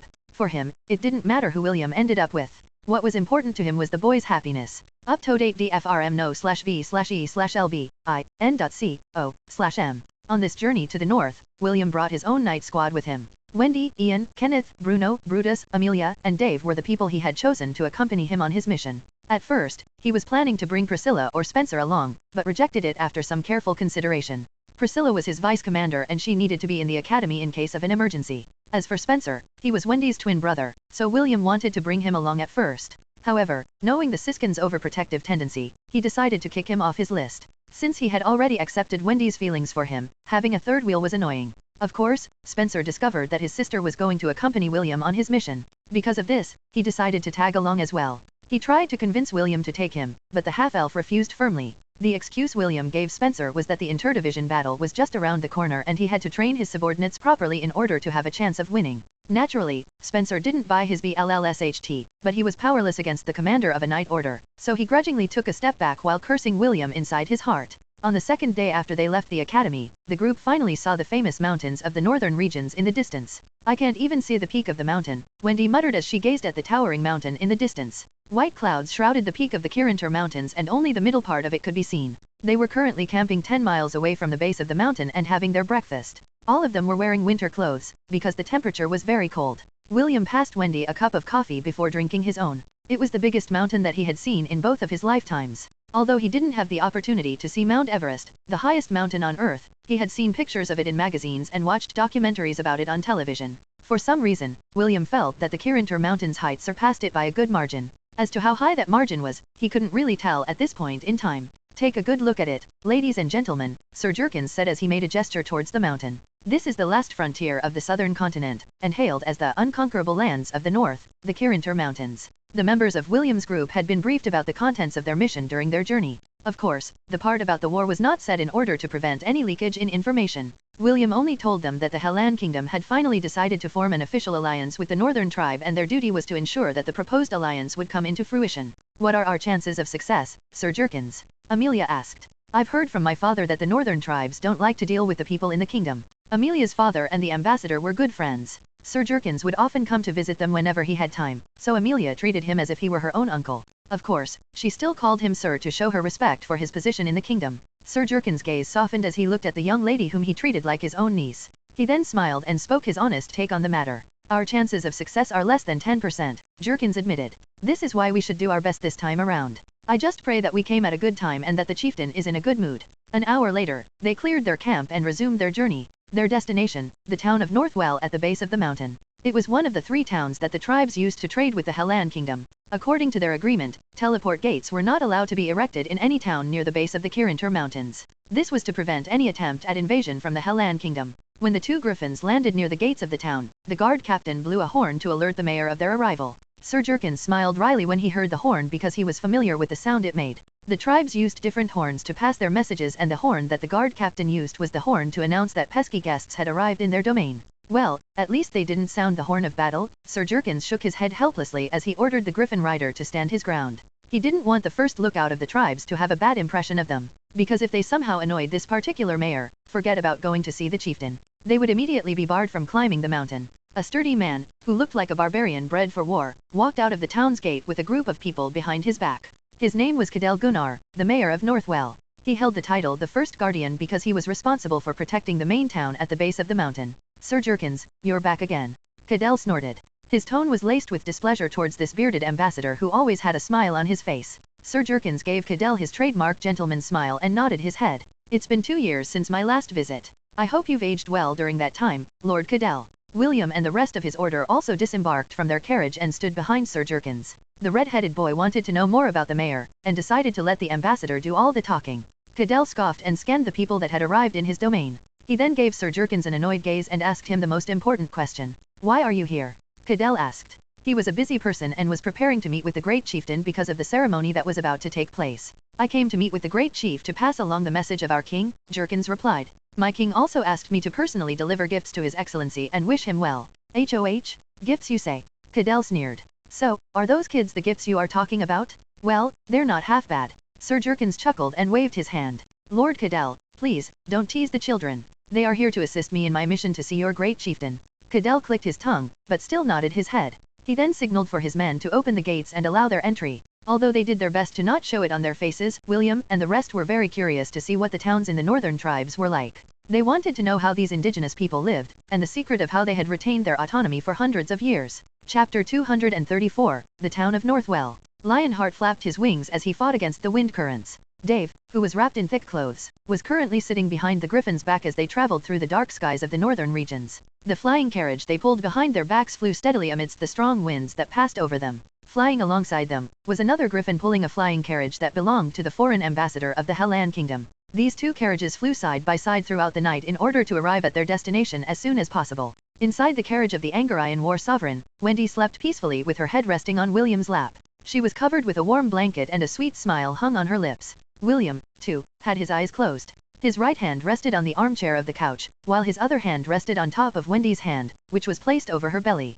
The other members of the Angarian War Sovereign were similarly resting on the comfortable couches inside the carriage. Flying carriages were built for long travels, so there was sufficient space inside to accommodate up to a dozen people. Ian looked at William and Wendy with an envious gaze. With a glance, he could tell that their relationship had grown closer and he was feeling bitter about it. It's not fair, Ian thought. We were the ones who saw him first. Ian covered his face with a blanket because he didn't want to look at the two that were making his heart ache with bitterness. He doesn't understand why he was feeling this way, but the thought of William being together with Wendy was making him feel sad. Kenneth opened his eyes and gave his ex-roommate and the beautiful girl sleeping on his lap a glance, before he, too, closed his eyes to sleep. For him, it didn't matter who William ended up with. What was important to him was the boy's happiness. Up to date DFRM no/V/E/LB/I/N.C/O/M. On this journey to the north, William brought his own night squad with him. Wendy, Ian, Kenneth, Bruno, Brutus, Amelia, and Dave were the people he had chosen to accompany him on his mission. At first, he was planning to bring Priscilla or Spencer along, but rejected it after some careful consideration. Priscilla was his vice commander and she needed to be in the academy in case of an emergency. As for Spencer, he was Wendy's twin brother, so William wanted to bring him along at first. However, knowing the Siskin's overprotective tendency, he decided to kick him off his list. Since he had already accepted Wendy's feelings for him, having a third wheel was annoying. Of course, Spencer discovered that his sister was going to accompany William on his mission. Because of this, he decided to tag along as well. He tried to convince William to take him, but the half-elf refused firmly. The excuse William gave Spencer was that the interdivision battle was just around the corner and he had to train his subordinates properly in order to have a chance of winning. Naturally, Spencer didn't buy his BLLSHT, but he was powerless against the commander of a night order, so he grudgingly took a step back while cursing William inside his heart. On the second day after they left the academy, the group finally saw the famous mountains of the northern regions in the distance. I can't even see the peak of the mountain, Wendy muttered as she gazed at the towering mountain in the distance. White clouds shrouded the peak of the Kirintur Mountains and only the middle part of it could be seen. They were currently camping 10 miles away from the base of the mountain and having their breakfast. All of them were wearing winter clothes, because the temperature was very cold. William passed Wendy a cup of coffee before drinking his own. It was the biggest mountain that he had seen in both of his lifetimes. Although he didn't have the opportunity to see Mount Everest, the highest mountain on Earth, he had seen pictures of it in magazines and watched documentaries about it on television. For some reason, William felt that the Kirintur Mountain's height surpassed it by a good margin. As to how high that margin was, he couldn't really tell at this point in time. Take a good look at it, ladies and gentlemen, Sir Jerkins said as he made a gesture towards the mountain. This is the last frontier of the southern continent, and hailed as the unconquerable lands of the north, the Kirintur Mountains. The members of William's group had been briefed about the contents of their mission during their journey. Of course, the part about the war was not said in order to prevent any leakage in information. William only told them that the Hellan Kingdom had finally decided to form an official alliance with the northern tribe and their duty was to ensure that the proposed alliance would come into fruition. What are our chances of success, Sir Jerkins? Amelia asked. I've heard from my father that the northern tribes don't like to deal with the people in the kingdom. Amelia's father and the ambassador were good friends. Sir Jerkins would often come to visit them whenever he had time, so Amelia treated him as if he were her own uncle. Of course, she still called him Sir to show her respect for his position in the kingdom. Sir Jerkins' gaze softened as he looked at the young lady whom he treated like his own niece. He then smiled and spoke his honest take on the matter. Our chances of success are less than 10%, Jerkins admitted. This is why we should do our best this time around. I just pray that we came at a good time and that the chieftain is in a good mood. An hour later, they cleared their camp and resumed their journey. Their destination, the town of Northwell at the base of the mountain. It was one of the 3 towns that the tribes used to trade with the Hellan Kingdom. According to their agreement, teleport gates were not allowed to be erected in any town near the base of the Kirintur Mountains. This was to prevent any attempt at invasion from the Hellan Kingdom. When the 2 griffins landed near the gates of the town, the guard captain blew a horn to alert the mayor of their arrival. Sir Jerkins smiled wryly when he heard the horn because he was familiar with the sound it made. The tribes used different horns to pass their messages and the horn that the guard captain used was the horn to announce that pesky guests had arrived in their domain. Well, at least they didn't sound the horn of battle. Sir Jerkins shook his head helplessly as he ordered the griffin rider to stand his ground. He didn't want the first lookout of the tribes to have a bad impression of them, because if they somehow annoyed this particular mayor, forget about going to see the chieftain. They would immediately be barred from climbing the mountain. A sturdy man, who looked like a barbarian bred for war, walked out of the town's gate with a group of people behind his back. His name was Cadell Gunnar, the mayor of Northwell. He held the title the First Guardian because he was responsible for protecting the main town at the base of the mountain. Sir Jerkins, you're back again. Cadell snorted. His tone was laced with displeasure towards this bearded ambassador who always had a smile on his face. Sir Jerkins gave Cadell his trademark gentleman smile and nodded his head. It's been 2 years since my last visit. I hope you've aged well during that time, Lord Cadell. William and the rest of his order also disembarked from their carriage and stood behind Sir Jerkins. The red-headed boy wanted to know more about the mayor, and decided to let the ambassador do all the talking. Cadell scoffed and scanned the people that had arrived in his domain. He then gave Sir Jerkins an annoyed gaze and asked him the most important question. Why are you here? Cadell asked. He was a busy person and was preparing to meet with the great chieftain because of the ceremony that was about to take place. I came to meet with the great chief to pass along the message of our king, Jerkins replied. My king also asked me to personally deliver gifts to his excellency and wish him well. HOH? Gifts you say? Cadell sneered. So, are those kids the gifts you are talking about? Well, they're not half bad. Sir Jerkins chuckled and waved his hand. Lord Cadell, please, don't tease the children. They are here to assist me in my mission to see your great chieftain. Cadell clicked his tongue, but still nodded his head. He then signaled for his men to open the gates and allow their entry. Although they did their best to not show it on their faces, William and the rest were very curious to see what the towns in the northern tribes were like. They wanted to know how these indigenous people lived, and the secret of how they had retained their autonomy for hundreds of years. Chapter 235, Tribe Gathering. As soon as they entered the gates, several pairs of eyes turned in their direction. Some were curious, others surprised, while some held contempt. It was quite easy to tell who was friendly and who was not. Those who were not openly glaring at William's group were the friendly ones among the northerners. Even Lord Cadell, the mayor of Northwell, had shown his dislike openly and didn't even bother to hide it. The tribes were proud people. For them, being straightforward was their way of life. They hate schemes, and would rather resort to a fight than be forced to pull some dirty tricks. The tribes of the north all had pale skin and their bodies were quite sturdy. Even the women had lean and toned bodies that boasted enough strength to make the usual thugs think twice before making a pass on them. They were wearing clothes made from the furs and hides of the beasts that could be seen within their domain. Wolf, mammoths, bears, and other fierce beasts that the warriors of the tribe encountered on a daily basis.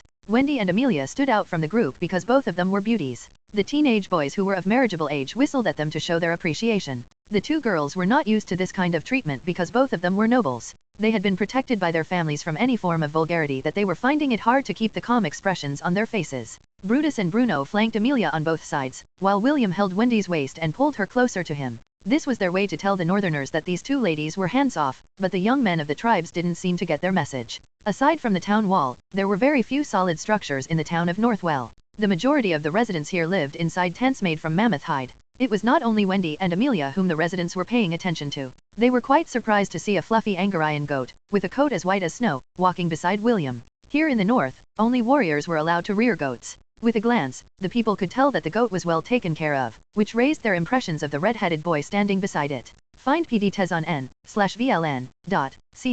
After arriving at the mayor's residence, Cadell took them to the living room where it was warm due to a fireplace that was burning brightly. Sir Jerkins' guards were not allowed to enter the residence. Because of this, they had no choice but to watch over their carriages that were parked outside the mayor's house. The ambassador didn't say anything because he already knew Cadell's temperament. The town's mayor sat on a big comfortable chair beside the fireplace, while William's group sat on the sitting mats that were provided for them. After everyone was seated, the talks finally began. You said you came here to talk to the great chieftain, right?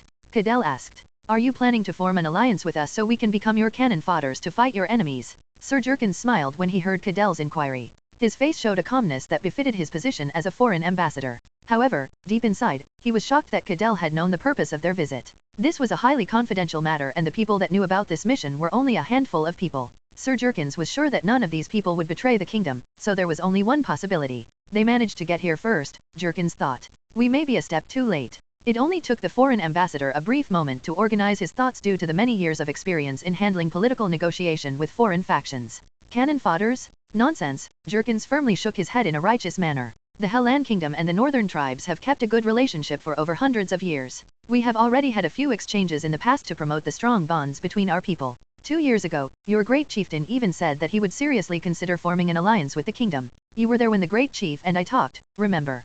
Cadell snorted, but didn't argue with his guest. Just like the ambassador said, he had been there when the great chief was on the verge of accepting the proposal for an alliance. There were even talks about marriage between the Hellan royal family and the chieftain's family. However, there was one problem: Noah didn't have a daughter. The great chief requested that a princess marry one of his sons in order to finalize the alliance. This was the way of the north, and the tribes recognized these kinds of exchanges. Even though Noah wasn't able to fulfill that specific request, he decided to do the next best thing and played matchmaker for the great chief's granddaughter and his youngest son, Prince Ernest. The great chief considered the matter, but he said that he needed more time to think about it. After all, he loved his granddaughter so much and the thought of her leaving the north to live with the prince in the Hellan capital made him sad. The great chief's granddaughter had just had her birthday this year and was now 11 years old. She was a year older than Ernest, and some said that, even though she was still young, her beauty was starting to show. The elders of each tribe were even in the process of selecting their most promising youth to become the chieftain's next son-in-law.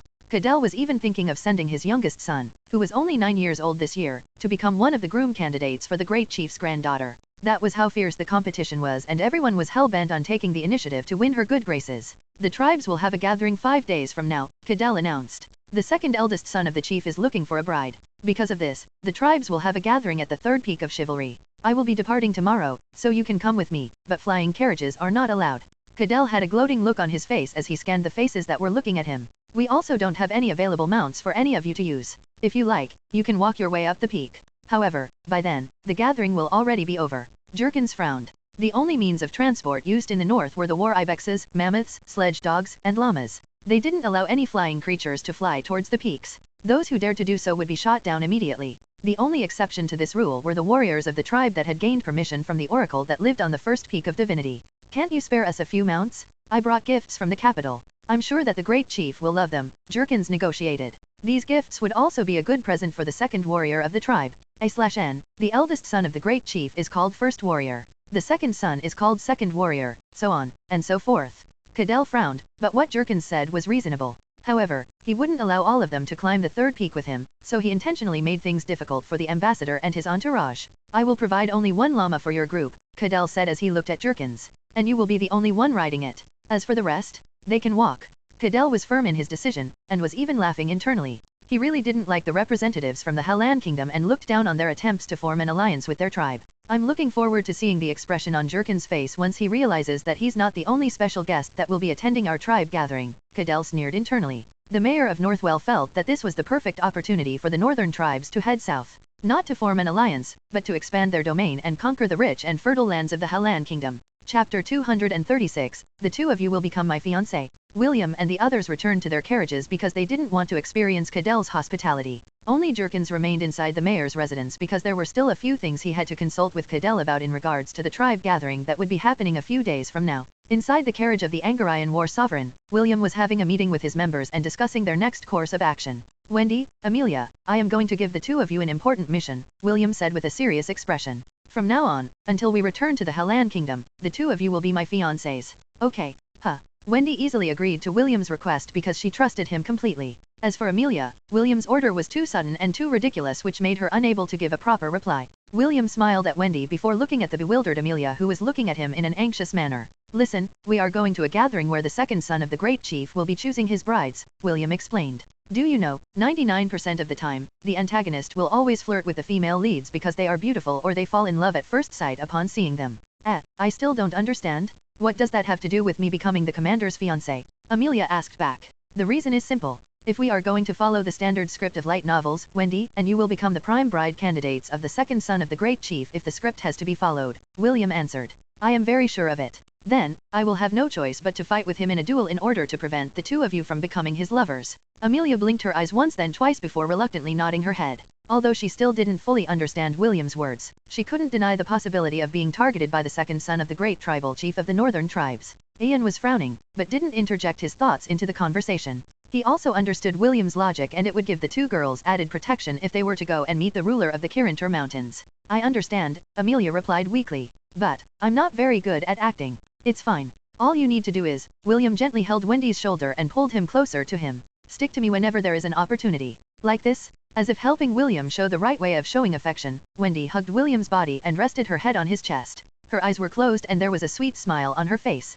Clearly, she wasn't acting. She was really showing her affection to William, which made Amelia blush in embarrassment. I know that this is going to be hard. William understood Amelia's hesitation because it was only natural for her to act this way. But, if you are given a choice between becoming my fake lover, or becoming the bride of the chief's son, what would you choose? This was a no-brainer question for Amelia. She'd rather become William's fake lover than be forced to marry someone she hadn't even met. They were in the northern regions and not in the Halan Kingdom. They were in enemy territory, and if the tribes were hell-bent to keep them there, it would be very hard for them to escape their grasp. I understand. Amelia sighed. I will do my best to act as the commander's fiancé. Please, forgive me if I'm no good. It should be me who should be asking for your forgiveness. William bowed his head in apology. I'm sorry, Amelia. Raise your head, Commander. This is a mission. I will do my part as a member of the Angarayan War Sovereign. Thank you, After Amelia accepted William's suggestion, the half-elf discussed possible scenarios that might happen. It is almost a guarantee that a duel cannot be avoided, William said. When this happens, I want all of you to remain calm and not move from your positions. I will handle everything. As for you, Dave, you will leave North well after we start our climb to the peak. Return to the place where we camped earlier and wait for my signal. You remember how it should feel, right? Dave nodded his head. As one of William's true knights, William would be able to summon him once a day, just like how he could summon the members of his herd anytime. When they were still in Lant, William secretly tried using this ability to summon Dave and Conrad. After their initial surprise, the three found the knight summoning a very sound strategy in storming the enemy's base once William had made a successful infiltration. This was another one of his trump cards and the reason why he left Conrad at the academy. The half-elf was confident that he would be able to summon his dragon knight as long as they were both in the southern continent. Your Fvorit stories on /o/v/lbn.cm. You said you wanted to see me. A man wearing a grey robe greeted Lionel while the prince was having some tea inside the Sky Pavilion. The Sky Pavilion was actually a high-class brothel that was reserved only for the nobility of the Hellan Kingdom. Although this was a brothel, this was not a place for prostitution. The ladies that worked here only used their charms and skills to entertain their guests. Singing, dancing, playing musical instruments, and other literary arts were the foundation of the Sky Pavilion. Harassing and molesting the ladies of this establishment was strictly prohibited. Any offenders would immediately be thrown into the jails of the Hellan Kingdom. Some of them would never see the light of day again. Lionel raised his head and made a gesture for his guest to sit down in front of him. The man wearing the robe nodded his head and sat according to the prince's wishes. A pretty lady that served as the prince's personal maid poured the newcomer a cup of tea before leaving the room. As soon as the door closed, Lionel took a scroll from his pocket and placed it on top of the table. The man wearing grey robes picked it up and began to read its contents. He read silently for 2 minutes before returning the scroll on top of the table. If the two of us are going to work together, then it is only fair for our side to show you our sincerity, the man said in a business-like tone. The first answer to your question is yes. Lionel sighed internally because his suspicion was confirmed. The first question written in the letter was whether the secret organization had already found the hidden domain. The answer to your second question is another yes. The man continued. We are willing to give you a quarter of the gains we can get from you know what. Lionel nodded his head. His second question was whether the organization was willing to give the prince a slice of the riches that would be found inside the domain of the first king of the Hellan Kingdom. Even though it was only a quarter, that was already a good bargain for him. The answer to your third question will depend on your ability. The man chuckled. We have no need for useless people. There are plenty of candidates to choose from. Remember that? Okay. Lionel's third question was if they were really going to support him in becoming the emperor of the southern continent. Depending on his performance, they could discard him anytime if he didn't meet their expectations. As for your last question, the man rubbed his chin. Although it will require a lot of effort on our part, we can do it. The man paused and clapped his hands as if remembering something. A month from now, the Hellan Royal Academy is going to have an interdivision battle between all the year grades, right? The man inquired. I think we can have the princess visit during that time to promote the good relationship between the two kingdoms. I think that there will be nothing wrong with that arrangement. Lionel clenched his fist as he kept the calm expression on his face. Deep inside, he was feeling excited. At the end of the scroll had been his biggest request. Lionel asked the organization to show him their sincerity by bringing the third princess of the Kingdom of Frisia to the Hellan Kingdom. Lionel promised that he would work with them if they were able to accomplish this task, and the man in front of him promised that he would comply with his request to have the princess visit their kingdom. Finally, I will be able to see her again, Lionel thought happily. Sidney, after many years, I will once again gaze upon your beauty. The man wearing the grey robe eyed the prince with a friendly smile. He answered all of the questions truthfully because he really had no interest in ruling the southern continent. What he planned to achieve was a greater calling, something that mere mortals couldn't possibly comprehend. He would gladly hand the southern continent to Lionel on a silver platter if the prince could acquire the key for him. The key that opened the domain that held the secret to immortality. Chapter 237, A Wolf in Sheep's Clothing. Cadell led the way up the mountain while riding on an Angarian war ibex. He turned his head to look at the stragglers who were walking behind their group and sneered in his heart. He thought that William and the others would beg him to give them some mounts to help climb the mountain, but they didn't do it. Instead, they just walked as if they were tourists doing some sightseeing. We are increasing the pace, Cadell announced. He then urged his partner to run and the rest of his retainers followed behind him. Jurgens turned to look at William, and the latter only nodded his head. They had already talked about this. If Cadell decided to leave them behind, Jurgens was to follow him closely. William assured the ambassador that they would be fine. He insisted that Jurgens should just focus on keeping up with Cadell's group, instead of worrying about them. With a wave of his hand, Jurgens urged his mount to run after the war ibexes in the distance. Read lat stch on n/v/l/b.i.cm. They're already gone, Brutus commented. Are you sure we're going to be fine, Commander? William smiled and nodded his head. Gate open. Suddenly, 6 war ibexes appeared behind William. The half-elf hugged all of them and patted their heads affectionately. Let me introduce you to my friends that will help us reach the third peak of the Kirinter Mountains, William said. This is Kronos, Aslan, Baldur, Echo, Keith, and Jed. Don't worry, they are very friendly. As long as you don't do anything to hurt them, they will not do anything to any of you. Ironically, the war ibexes were wearing custom-made saddles that allowed everyone to mount them easily. William helped Wendy mount Ella's back because the two of them would be riding together. After making sure that the beauty in front of him was properly seated, he glanced at his subordinates to check if they were having any problems. Fortunately, all of William's members had plenty of practice riding different beasts, so they easily adapted to their new traveling partners. Let's go, William ordered, and Ella led the sprint up the mountain. The other goats ran behind their leader in a uniformed manner without having their riders order them on what to do. 5 minutes later, Cadell's party appeared in their vision. The mayor of Northwell heard hoofbeats coming from behind their entourage and turned his head to look. He almost fell from his mount when he saw William's group catching up to them.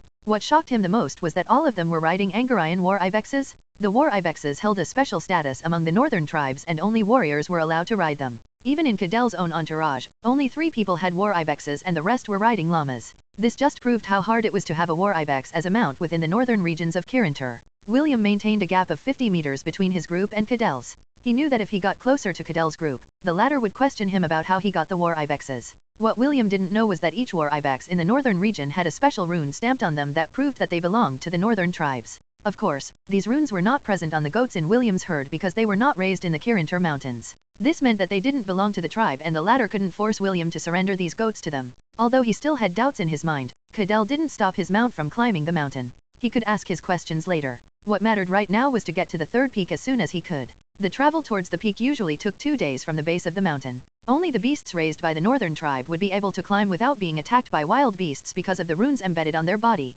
These runes signified that they belonged to the divine oracle, and no beasts that resided within the mountain were allowed to attack them. When the sun was about to set, Cadell called for a halt and his group started to set up camp. William didn't join Cadell's camp, but set up his own. Although there was no snow in their location, the temperature was very cold. Fortunately, they had prepared adequately for their mission, and there was no danger of suffering from frostbite. Just as William expected, Cadell wasn't able to resist his curiosity and walked towards their camp.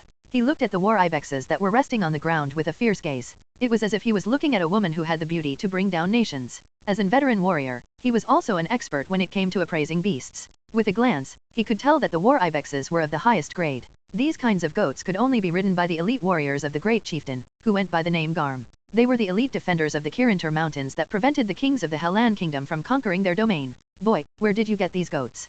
Cadell asked without even looking at William. He was so focused on admiring the goats that he found it beneath him to even glance at the half-elf, whom he treated as one of Jerkin's attendants. William ignored him and started to throw some vegetables into the pot in front of him. He was planning to make some vegetable soup that would warm them up for their long night in the mountains. Cadell frowned because he didn't hear William's reply. He then finally turned his head to look at the boy who was busy stoking the campfire to cook their dinner. Boy, didn't you hear what I said? Cadell asked. This time, he made sure to increase the volume of his voice. Oh, them. William scratched his head. I saw them wandering around at the base of the mountain. Maybe they got so attracted to my handsome face that they decided to help us climb the mountains. Isn't that right? William faced the goats as he asked them this question. Me, see. William smiled as he looked back at Cadell. It's not my fault I was born handsome. Cadell's lips twitched as he did his best to stop himself from slapping the boy silly. There was no way that these goats would follow someone just because they were handsome. He had never heard such a BLLSHT excuse in his entire life. Boy, I asked you a serious question. Cadell glared. Don't forget that, without my approval, you and your group would be barred from entering the third peak. And who told you that I needed your approval? William asked back. The system had already informed him of the rules of the Kirinter Mountains. No one was allowed to attack anyone that was being accompanied by an Angarayan war ibex. Doing so was tantamount to attacking the dignity of their guardian deity. No tribe would dare to commit such a nefarious act, not even Cadell, who had just remembered this age-old rule. In the Kirinter Mountains, there was a myriad beast that was close to becoming a demigod. They said that the myriad beast was a celestial goat that could see everything that happens inside its domain. For as long as the tribes of the north followed its rule, its protection would remain intact. This was the reason why none of the former kings of the Hellan Kingdom were able to invade the northern region. When they found out what kind of being lived in this domain, they decided to scrap their plans of expansion. Only stupid people would dare to poke a hornet's nest and face the wrath of a pseudo-demigod. Go back to your camp, William ordered. You have no power here. William closed the lid of the pot as he waited for it to boil. He didn't say anything when he was still in the town of Northwell because the system was busy collecting data at that time. One of its functions was to unearth the recorded history of a location. The only condition was that William had to be in that location as well. When the system discovered this rule, it immediately informed William, which allowed the half-elf to use it to its advantage. Fool. The moment I learned this rule was the moment you lost your authority over me, William sneered. Still, this is a very convenient loophole. System, do you think I could tame that pseudo-demigod? Maybe I can bribe it to join my herd. Should I attempt to tame it? The system wanted to say no, but then it remembered the goat that was currently resting beside William. If something like that was willing to follow William, then taming a pseudo-demigod was nothing? Of course, the system couldn't say that out loud, so it decided to compromise. There's a very, very, very small probability that you can tame it, host. William sighed and remembered the titanic green-scaled trollhound that he failed to tame last time. If he wasn't able to add a Class S beast to his herd, then he shouldn't even think about adding a myriad beast that was a step away from the Calamity class. That would just be kicking an iron plate without boots on, and it might even cause the northern tribes to hunt him to the ends of the world. While William was pondering about these things, Cadell returned to his camp with a grim expression on his face. He had a feeling that he had unintentionally brought a troublemaker into their territory. The mayor of Northwell glanced at William, who was brushing Ella's head. In his eyes, William was a wolf in sheep's clothing. A wolf that had snuck inside the goat pen, and the boy had been bold enough to do it right under his nose. Chapter 238, Unexpected Discovery. An hour before daybreak, Cadell and his group started their climb up the mountain. Jerkins went with them because it was what William and he had agreed upon beforehand. As the ambassador of the Hellan Kingdom, it would be best for him to travel with Cadell to prevent any mishaps along the way. William, on the other hand, was not in a hurry to follow them. They were now at the middle of the mountain, and would take at least one more day to reach the peak. The system did an in-depth scan of the mountain and found something interesting. It was none other than an undiscovered crystal mine. However, it was not any ordinary crystal mine, but a mine where one could excavate magic crystals. Magicians used these crystals to increase their magic powers, which allowed them to break through to the upper circles. For example, first circle magicians would easily be able to advance to the second circle if they got their hands on a high-grade magic crystal. It was similar to the beast cores that William used to upgrade his Disciple of Thunder job class. It was quite unfortunate that William wouldn't be able to use his magic powers at this point in time. However, that didn't mean that he couldn't upgrade all of his mage classes to their max levels. William couldn't wipe away the smile on his face when the system informed him that there were enough high-grade magic crystals to upgrade his Prince of Thunder, Ice Wizard, Fire Mage, Water Mage, Wind Mage to their max levels. The system even proposed to take the entire mine and put it inside his domain. William readily agreed to this plan because having a magic crystal mine inside his domain would increase the magic density in the air and would give benefits to the residents inside the Thousand Beast domain. Half an hour later, William woke Wendy up and the two of them huddled together on an elevated spot in the mountain to look at the east. It was still dark and cold, but their intertwined hands under the blanket kept both of them warm. The others also started to stir, and joined the two as they waited for their first ever sunrise in the Kirintur Mountains. While they were waiting, Kenneth sat beside William and spoke his thoughts out loud. I have a feeling that Cadell will make things difficult for us later on, Kenneth said. There should be various checkpoints up the mountain, and I'm sure that he has already alerted all of them. I'm afraid that we will be barred entry when we arrive at their outposts. William nodded in agreement. Don't worry. I have already anticipated that this would happen. Just leave it to me. Kenneth smiled because William's voice was filled with confidence. Because of this, all the worries in his mind disappeared completely. When the sun finally poked its head up in the east, the world was slowly filled with light. Wendy sighed as she rested her head on William's shoulder. This was not the first time she had seen the sunrise, however, this time was special. She was together with the person she liked, and this made the experience extra special. After admiring the sunrise for a few minutes, the group had breakfast and resumed their climb. An hour later, William asked them to stop and led them on a detour around the mountain. After another hour of riding, they arrived at the entrance of a small cave. William ordered everyone to dismount, and he led the way inside the cave using a lamp that was powered by low-grade magic crystals. Commander, where are we? Amelia asked as they headed deeper to the caves. Aren't we supposed to climb the third peak? I also don't know where we are, William replied. However, one of the locals told me that there was a cave located in this area, and he said that there were ice lotuses that could be found here from time to time. Really? Amelia's eyes widened in shock. William hummed as he continued to guide them deeper within the cave. Ice lotuses were very rare herbs that most alchemists would buy for exuberant prices. They said that when you used it to make a special cream, your skin would remain youthful and would not wrinkle for 20 years. It was also used to craft special medicines that gave a strong immunity to cold poison, frostbite, and any diseases that were caused by the cold. It was also a very potent herb that could be digested raw by those who specialize in ice magic in order to drastically boost the effectiveness of their ice magic for a short period of time. It was another unexpected discovery by the system and a perfect excuse for the group to take a detour from their intended destination. Wow, so many ice lotuses! Amelia exclaimed. Commander, are all of these real? Of course they're real, William smirked. Why would we waste our time coming here if they were not? Over 100 ice lotuses floated on what seemed to be an icy lake within the cavern. According to Amelia's estimate, all of them combined would easily gain them around 30 million gold coins if they were to sell them in an auction house. That was more than enough money to arm the members of the Angarian War Sovereign to the teeth. All of you are to stay here to gather the ice lotuses, William ordered. Remember, do it carefully or the lotuses will wilt and lose their value. I will scout around this area and will be back in an hour. William then patted Kenneth's shoulder as he whispered something in his ears. I'll leave them in your care. Watch over them for me and make sure they don't get into trouble. I'll be back in a few hours. Kenneth reluctantly nodded his head. To be honest, he wanted to go with William, but since the latter had given him an order, he had no choice but to obey. He didn't want to break William's trust in him, so he could only endure and help the others gather the ice lotuses in the lake. William left the group and told them to wait for him until his return. He also asked Ella to guard the path leading to the magic crystal mine and to prevent anyone from secretly following him. Visit note, v3lb/n.cm for new OVL. An hour after William left his comrades at the Ice Lotus Lake, he arrived at a dead end. We're here, host. The magic crystal mine is right behind this thick wall of ice. Understood, William replied as he took out Stormacaller from his storage ring. He took a fighting stance as he focused his aura into his weapon to strengthen it. According to the system, the wall of ice was over 10 meters thick. This was why the natives of the Kirintur Mountains were not able to discover that there was a treasure trove within the mountain. The ice was able to keep the power of the magic crystals from leaking, which allowed William to take it all for himself. Lightning God War Art, 7th form, William muttered as Stormcaller's lightning bolts congregated on its tip. He was planning to pierce through the wall of ice that had been protecting the magic crystal mine for thousands of years. Pierce through the void, Long News. Chapter 239, The Deity of the Sky. With a thrust of his spear, the wall of ice in front of him was obliterated, creating a tunnel. The 7th form, Long News, was an ability that could pierce through almost anything. It could even destroy magic barriers if William could empower it with enough magic or aura. Without a doubt, it was one of the aces up William's sleeve. The half-elf returned Stormacaller inside his storage ring and proceeded to check the mine that the system had discovered while scanning the mountains. The half-elf's eyes widened when he found himself surrounded by thousands of glittering magic crystals. It was not a magic crystal mine, but a magic crystal cavern. The very air was radiating with magic power, and William immediately noticed an unbelievable phenomenon in his status page. Gained EXP, 1000. Gained EXP, 1000. Gained EXP, 1000. Gained EXP, 1000. Gained EXP, 1000.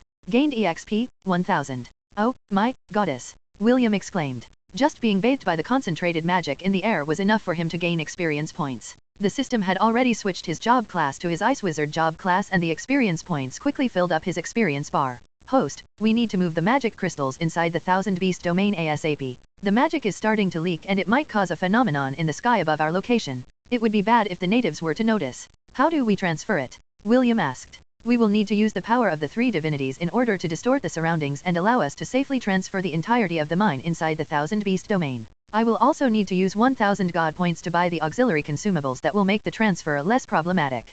God points, 5980. Deducting God points to buy consumables. God points, 4980. William sat on the ground and called out to the three divinities inside his sea of consciousness. The king chess piece, the CPU core, and the lollipop glowed at the same time and pooled their power to distort the world around William, creating a minor god domain. The system carefully engulfed the entire magic crystal cavern inside the god domain. It made sure that not even a single piece of magic crystal was left out. When everything was ready, it immediately transferred the mine into the Thousand Beast domain. It had already prepared a place for it, and the mine was successfully relocated behind William's personal villa within the Thousand Beast domain. When William opened his eyes, he almost didn't recognize his surroundings. The entire cavern had been gouged out of the mountain, leaving behind a wide crater. It was also at this moment when William saw a 2-meter-tall block of ice that was emitting mists in the distance. Is this also a magic crystal? William asked the system. Please, don't approach it, host. Let me scan it first. Initiating comprehensive scan. Scan successful completed. William waited patiently.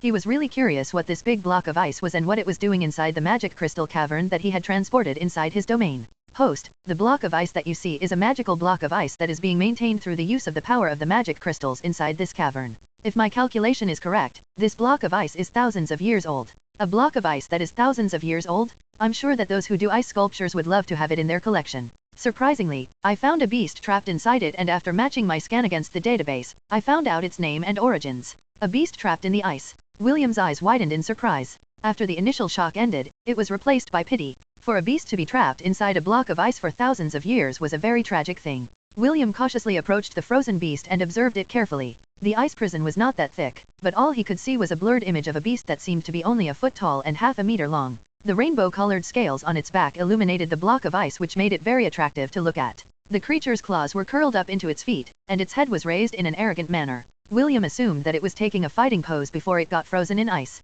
System, my appraisal skill can't pass through the block of ice. Can you tell me the details of this beast? Certainly. I will post the details on the host status page. William opened his status page and checked the information that was passed to him by the system. Kasaganaga, deity of the sky, demigod. Threat level, C, low. Cannot be added to the herd. When the world was still young, and monsters rampaged the land, the Kasaganaga was one of the few demigods who favored humans. It has the power to call out rain, which helped them grow their crops and ensured that their lands remained fertile. It was said that the rainbow-colored scales that cover its body had given birth to the rainbows that could be seen after a rain. This is a gentle beast by nature and dislikes conflict. However, whenever it is threatened, it will curl up its body and start to roll. Alongside rain, thunder, and lightning, the small demigod would charge at its enemies and was given the nickname Rolling Calamity by the gods of that era. This creature is the bane of all ant-type beasts. It has no known weakness. The most updated NVELs are published on N0, VelbJ, N.co/m. Hyeok.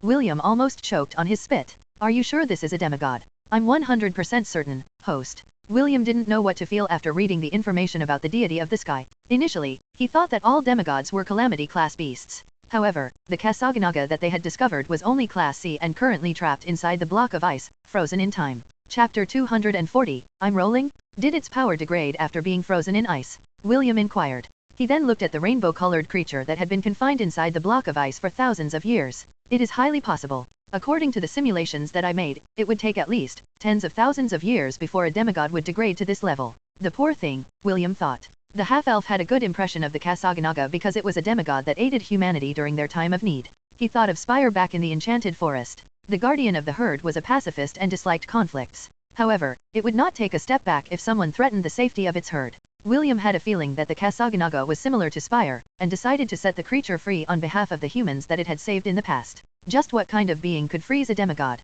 William asked the system. Host, only a demigod can fight a demigod. Maybe the Kasaganaga was defeated in a fight against demigods and was imprisoned in this block of ice. According to my hypothesis, the magic crystal mine was used to keep the seal in place. Now that it's gone, it is only a matter of time before the demigod will break free. William scratched his head. Should we break it ourselves, or wait until the seal is completely broken? Before the system could even give an answer, a cracking sound reverberated in the cavern. William took a defensive stance as several cracks appeared on the surface of the ice prison in front of him. Soon, the block of ice shattered into 100 pieces, creating a misty cloud of ice. William's breath grew ragged as the temperature around him drastically lowered. A minute later, the mist disappeared and a creature that was considered a myth stared at him with bloodshot eyes. Before William could even say anything, the Kasaganaga raised its head and shouted, I'm rolling. The small anteater then curled its body into a ball and flew in William's direction.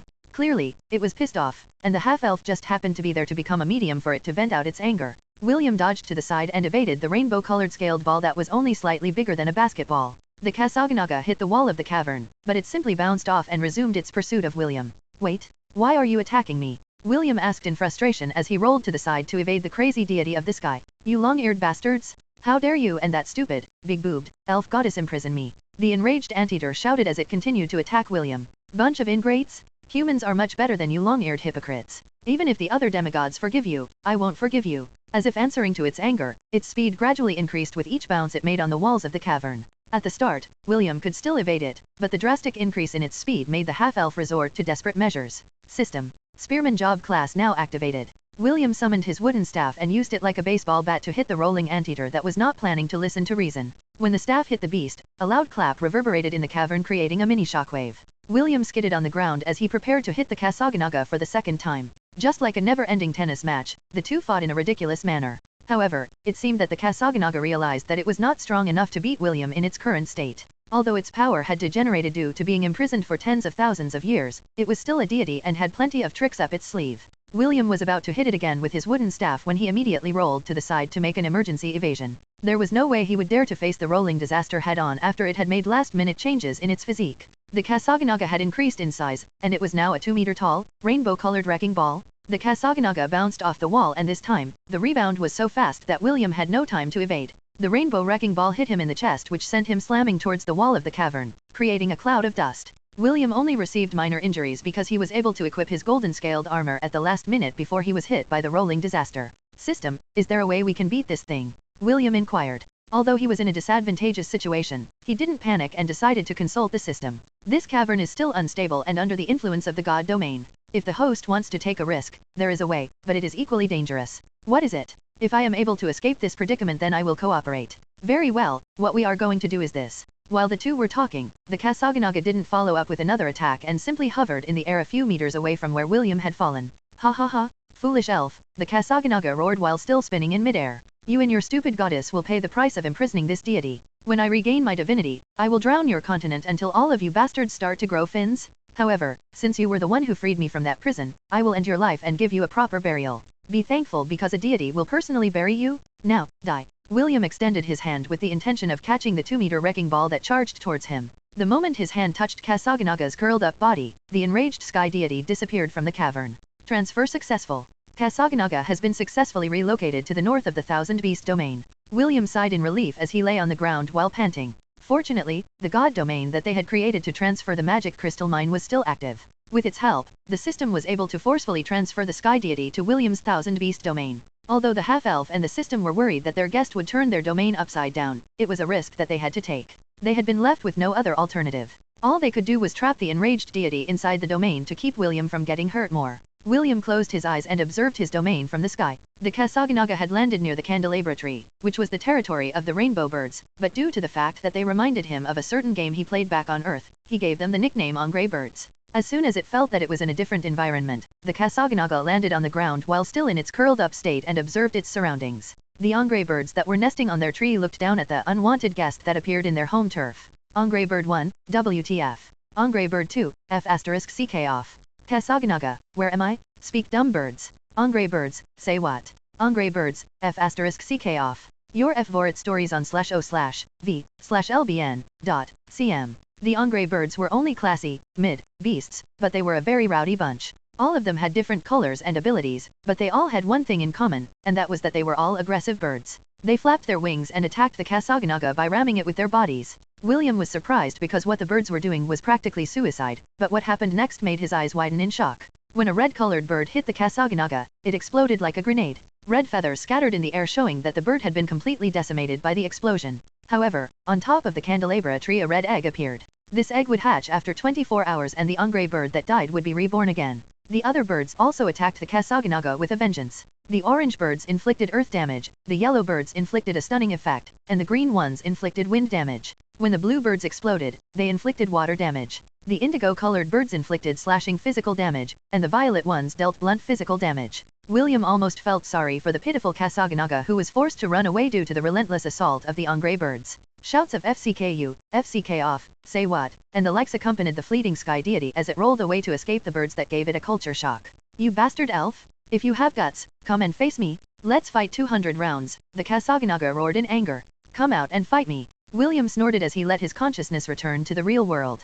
He still had things to do, and the rainbow anteater wouldn't be going anywhere anytime soon. Since that was the case, he would just focus on the task at hand, getting to the third peak before dealing with this creature that seemed to have a very strong grudge against the elven race. Chapter 241, The Laws of the Kirinter Mountains. When William returned to the Ice Lotus Lake, several hours had already passed and it was close to noontime. The two girls were very happy after getting so many ice lotuses because William promised that all of the members would get an equal share of the harvest. All in all, they managed to successfully get 118 ice lotuses from the lake. It was more than enough for the two girls to have an alchemist prepare a special cream that they could use to keep their skin looking young and healthy. For some reason, William could have sworn that Ian was just as excited as the two girls. The snot-nosed pansy was grinning from ear to ear as he patted his special storage bag used to gather herbs. We will rest for an hour before we resume our climb up the mountain, William said. I don't know what kind of tricks Cadell has prepared for us, but leave the talking to me. Also, I want all of you to read the contents of this scroll. William handed a scroll to each of his subordinates. What was written on the scroll were the laws that were observed within the Kirinter Mountains.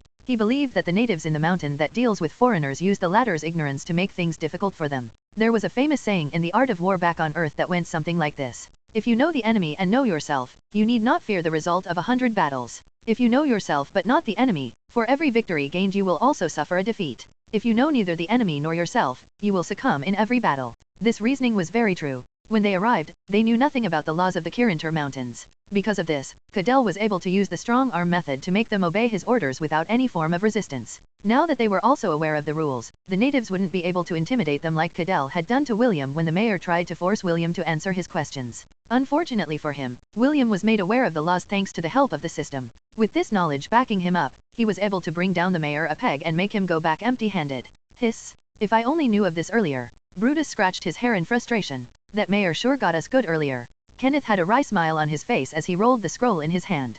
He had also finished reading the laws, and felt that there was really a need for him to learn more about the human world. Ignorance is bliss, but in this case it is different, Kenneth said as he gazed at William. Ignorance of the law is not an excuse, right? William nodded his head. Now that all of you are now aware of the laws, do not let yourselves be intimidated by them. It is now your turn to intimidate them. The half-elf had a devilish grin plastered on his face which clearly meant that he was planning something devious. Brutus and Bruno also smiled evilly because they now realized what kind of power they possessed in the Kirinter Mountains. Find PDTes on n/VLN.cm. Still, it will be a good idea if we don't have to get into any conflicts with the local people, Amelia commented. Big sister Amelia is right. Wendy agreed. At the end of the day, we are still outsiders. It would be bad if we left a bad impression on them. Ian, who had remained quiet since the beginning, spoke out his mind. I'm sure that the commander has allowed us to read the laws because it is necessary that we don't act too passively. If we are as meek as sheep, these barbarians won't treat us seriously and will even look down upon us. Ian is right. William nodded his head. When two countries are at the negotiating table, the one with the bigger hand has the advantage. If we are too passive, they will only take advantage of it and will force us to pay more than necessary. Let's stop here and rest. We only have half an hour before we resume our travel. A few hours later, the group arrived at a checkpoint that was blocked by a wooden gate. With the help of the system, finding the shortest route up the mountain was not a problem for them. However, they couldn't avoid these checkpoints because all accessible paths led to these forts which were controlled by the defenders of Kirinter. As expected, the gate was shut tight and the guards manning it were standing on top of the ramparts while looking at William's group with disdain. Cadell had already told them of the foreigners' arrival and instructed them to not let them in unless they begged and paid them a few hundred gold coins in exchange for safe passage. However, before they could even state their demands, William had already approached the gate and shouted at the top of his voice. On behalf of the sovereign that watches over this domain, I beseech all of you to open the gates. I ask this request by the warrior's oath that the tribes have pledged at the peak of divinity, William shouted. May the sovereign of Kirinter be my witness that I come in peace, seeking guidance on the path of enlightenment. Please, punish anyone who dares to block my right of passage by relinquishing your blessing on their entire bloodline. A peal of thunder echoed within the summit of the mountain as if to reply to William's request. The guards manning the gates were dumbfounded at first, but when they heard the roar of thunder, they hurriedly opened the gates as if their lives depended on it. The mighty gates opened wide as William and his entourage entered with heads held high. The guards looked at them warily, because this was the first time that someone had used their oath to gain entry into their domain. This was an oath that they couldn't disobey unless they wanted their guardian to punish them and remove the power of their bloodline. Of course, not everyone could make this oath. There was one condition, and that was to be recognized by an Angarayan war ibex, which was said to be the direct descendant of the demigod that ruled the Kirinter Mountains. Cadell, who was resting inside the fortress, had already been informed of William's arrival at the checkpoint. He had a gloating look on his face as he glanced at Jerkins, who was seated opposite him. That arrogant boy has finally arrived, Cadell said with a smug expression on his face. I'd like to see if he can enter the fortress unscathed. Why don't the two of us have a bet, Ambassador? If you win, then I'll put in a few good words to the chieftain about your purpose for coming. The mayor of Northwell wasn't serious in his words. He was only saying this in order to tease Jerkins and make the ambassador feel pressured.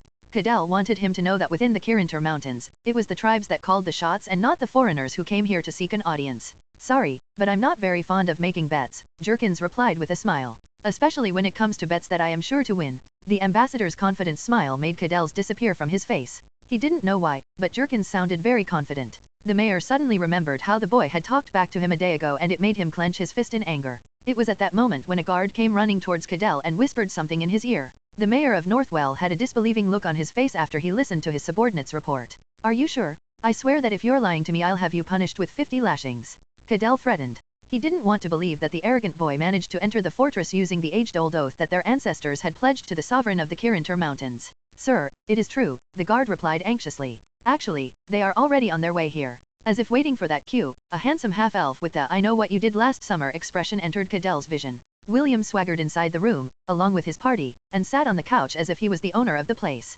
Wendy sat on his right, while Amelia sat on his left. The rest of the members stood behind him and stared at Cadell as if they were looking at a bug that they could crush at any moment. Mayor, I think the two of us need to have a nice, long, talk. William's devilish gaze locked onto Cadell's eyes, which made the latter feel very uncomfortable. It would be best if you stopped playing your petty tricks. It only makes me look down on the person that was hailed to be the first guardian of the North. Boy, is this your way of challenging me to a duel?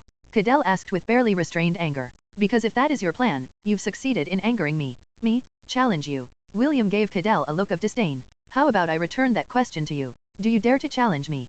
Cadell quieted down when he heard William's question. Although the order of the challenge was only reversed, it held a different meaning if the host of the domain were to challenge their guests to a duel. This would mean that they didn't have the etiquette of a warrior and a good host. If William was the one who challenged him, then he could accept it and even kill William in the duel because it was within their laws. However, if he were the one to issue a challenge to William, all the warriors in the Kirinter Mountains would look down upon him. There was even a possibility that he and his entire bloodline would be killed in order to appease the anger of their sovereign. Although they were called the Northern Barbarians, the tribes of the North were probably the only people in the southern continent who followed the laws of their domain with strict devotion. As long as they abided by the rules, no one would be able to conquer them. What William and the rest of the people in the southern continent didn't know was that the Kirinter Mountains was not just a simple mountain range. It was a divine artifact that belonged to the goddess of order and law, Themis. An artifact that was currently in the possession of the sovereign that ruled the entire northern regions, and the one who held it in an iron grip. Chapter 242, My Future Husband is the Best. The group traveled for 2 more days before finally arriving at the third peak of chivalry in the Kirinter Mountains.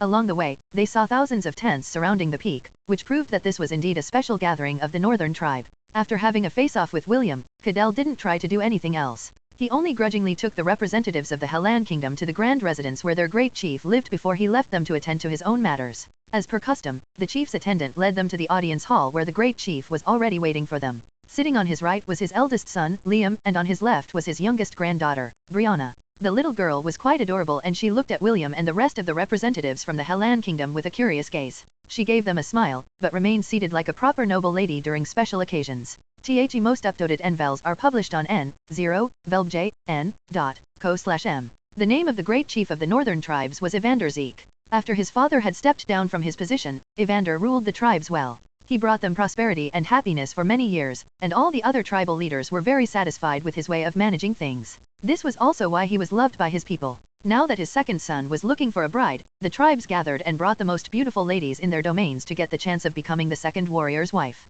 In their society, an ordinary man could have 1 wife, while a warrior could have 4. This was a way to preserve their lineage because the lives of warriors were very unpredictable, especially during times of war. Since the chances of them dying was high, the tribes had agreed that having more than 1 wife was needed in order to preserve their legacy as the brave warriors of the Kirinter Mountains. Sir Jerkins gave the great chieftain a respectful bow before sitting on the mat provided for them. William and the others followed the ambassador's respectful greeting and sat down as well. Guests from afar, I welcome you to the third peak of chivalry, Great Chief Evander said with a smile. 2 days from now, our tribes will hold a special celebration. Please, stay and enjoy the festivities. As for your purpose of coming, I think I have an idea of what it is. The great chief of the tribes paused before giving Sir Jerkins a serious expression. We will hold our talks a day after my second son has chosen his brides. I am quite busy with the preparations for this special occasion and have no time to entertain you and your purpose for coming. Sir Jerkins gave the chief a courteous nod. We are more than willing to experience the hospitality of the great chief and his people. Since your excellency has already issued your decree, we will naturally obey and not discuss anything related to politics. Great Chief Evander gave Jerkins a nod of approval. It is always a pleasure talking to you, Sir Jerkins. You, too, your excellency, the ambassador replied. Their meeting with the great chief ended there and they were ushered to the guest rooms that had been prepared for them. Wendy and Amelia were currently William's fiancées, so the 3 of them shared a room. 5 minutes after the attendant left their room, an adorable girl sneakily entered their quarters and hurriedly closed the door behind her. Her bright and clear grey eyes looked at their guests with a sense of anticipation. Do any of you know Ernest? Brianna, the youngest granddaughter of the great chief, asked with an innocent smile on her face. She then casually sat on a sitting mat and locked her eyes on William's handsome face. Are you talking about Prince Ernest? William asked back. The little lowly nodded her head in acknowledgement of William's question. The smile on her face widened as she looked at William expectantly. How is he? Brianna inquired. Does he think of me? Brianna's stare was so pure and innocent that William felt that his heart was melting. He then took out a sealed scroll from his storage ring and handed it to the girl who seemed to be a good friend of the youngest prince of the Hellan Kingdom. Before he left for the northern regions, the prince gave William a letter. The prince said that William should personally hand it to the youngest granddaughter of the great chief. He also added that the knight commander must ensure that no one else would be there when he passed the letter to her. Brianna practically snatched the scroll from William's hand when the boy handed it to her. She immediately broke the seal and started reading the contents of the letter. William, Wendy, and Amelia watched in amusement as the little girl squirmed in her seat as if reading a letter that had been given to her by her crush. She let out small giggles from time to time which brightened the mood inside the guest quarters. A few minutes passed before the little lowly gently rolled the scroll and placed it inside her own storage ring.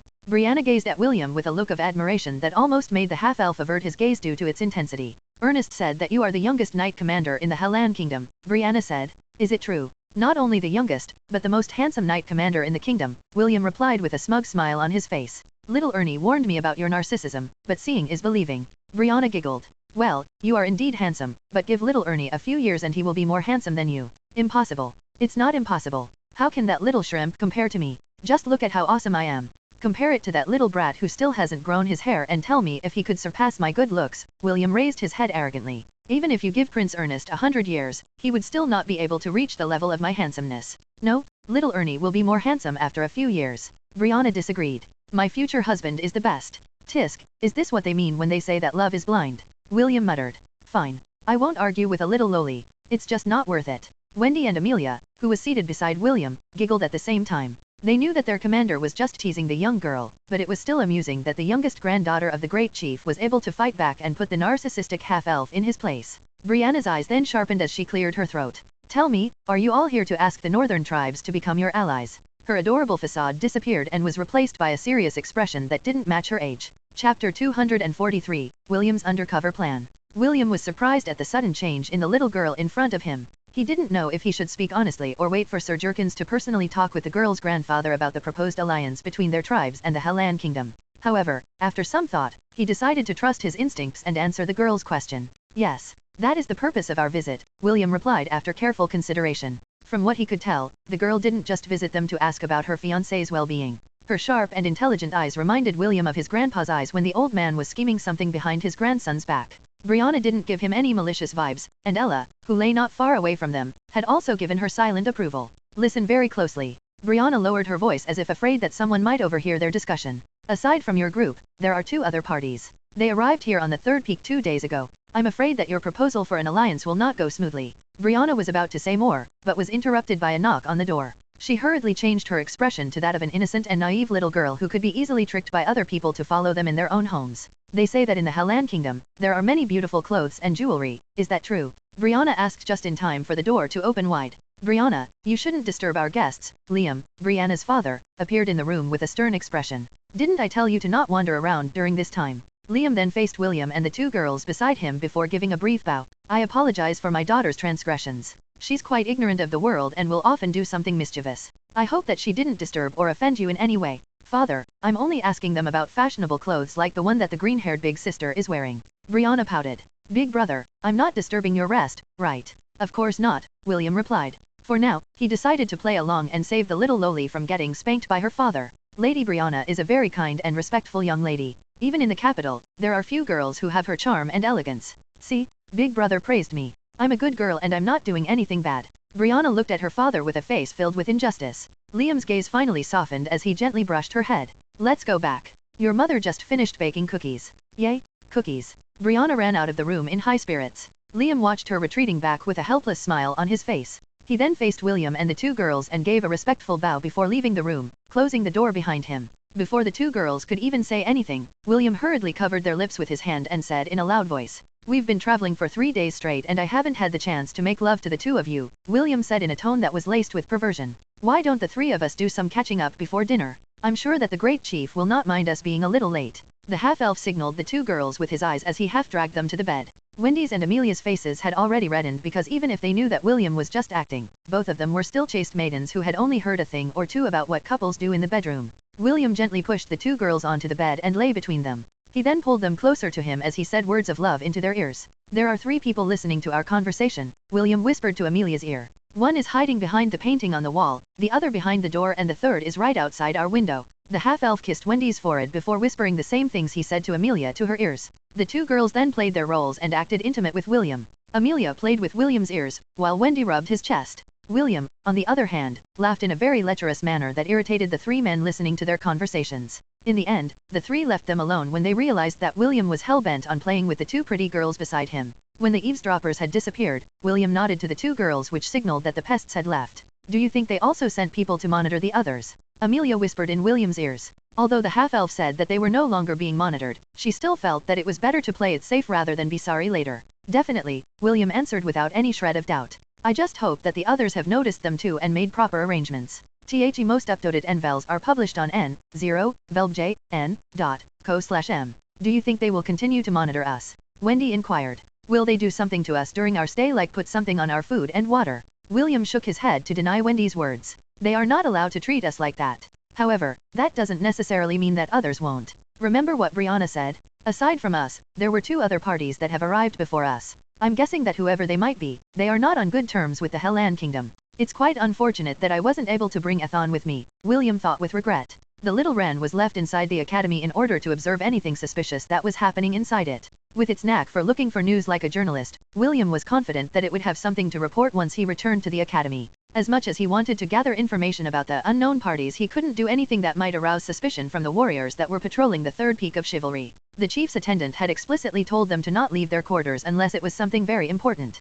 From that alone, William could tell that the chief was hiding something from them. However, he was powerless to do anything at this point in time aside from sighing in regret. It was at that moment when his gaze landed on Ella, who was resting on the floor beside the bed. That's it. William sat up from the bed in excitement. He then hurriedly talked to Ella using telepathy, which was a special ability that William could use when talking to the leader of his herd. Ella nodded her head in agreement to her son's suggestion. Since William couldn't leave the room, then it would be up to her to gather information. As an Angarayan war ibex, no one in the Kirintur Mountains would dare block her passage. Even the great chief would have to give her face and allow her to wander around the third peak as she did her investigation. William hoped that when Ella returned, some of the questions he had in his mind would finally find their answers. Chapter 244, The Role of a Chess Piece. So, are you telling me that Lady Wendy has left the academy? Carter asked. He just finished making a new set of candies that were meant for the beautiful young lady whom he had set his eyes on. Yes, Charlotte replied with a smile. The Knight Commander was assigned a special mission and he took her with him. Is that so? Carter smiled, but he was inwardly feeling irritated. He was currently under a strict deadline and he had no idea when his target would be returning to the academy. I guess, I will just have to improvise, Carter thought as he pulled Charlotte for a kiss. I have a request for you, my love. Hearing the professor's intimate words made Charlotte's heart skip a beat. I want you to distribute these candies to the officers of the first and second years of the Magic Division. They have done a good job in surviving the dungeon outbreak and this is my reward for them. I don't mind doing this for you, Professor. But, what kind of reward will you give me afterwards? Charlotte inquired. Over the past few days, she had received a lot of personal training from Carter. The professor had already successfully won the noble lady's heart. His every whim and orders were carried out by Charlotte without fail. Visit my room tonight. Carter raised her chin with his fingertip.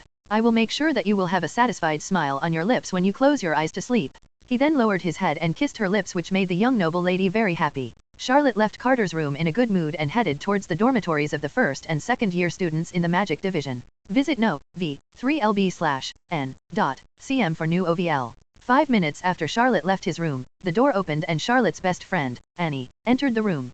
Carter had used his suggestion spell to make the girl come to his room, so that he could ask her about the latest news that was circulating around the merchant groups. Just like always, Annie told him that the kingdom seemed to be preparing for the possibility of another dungeon outbreak and was stocking up on weapons and armors. The professor didn't find anything wrong with this because he would do the same if he was in the king's position. What are you eating? Est asked when he saw Isaac holding a pouch in his hands while chewing on something. Isaac presented a different pouch to Est with a smile. Young master, they are candies. The secretary of the third-year Magic Division, Lady Charlotte, gave it to us. She said that it was a small reward for doing a great job during the dungeon outbreak. Lady Charlotte. The image of the pretty daughter of the Marquis appeared inside Est's head as he accepted the pouch from his retainer. He then casually picked up a candy from the pouch and ate it. The sweet taste flooded his mouth and Est felt lightheaded for a brief moment before everything returned to normal. This is quite delicious, Est said after finishing the candy. Do you know where she bought this? Isaac shook his head. Lady Charlotte said that these were handmade so they couldn't be bought in any stores. However, she promised to give us more after the maker had finished making another batch.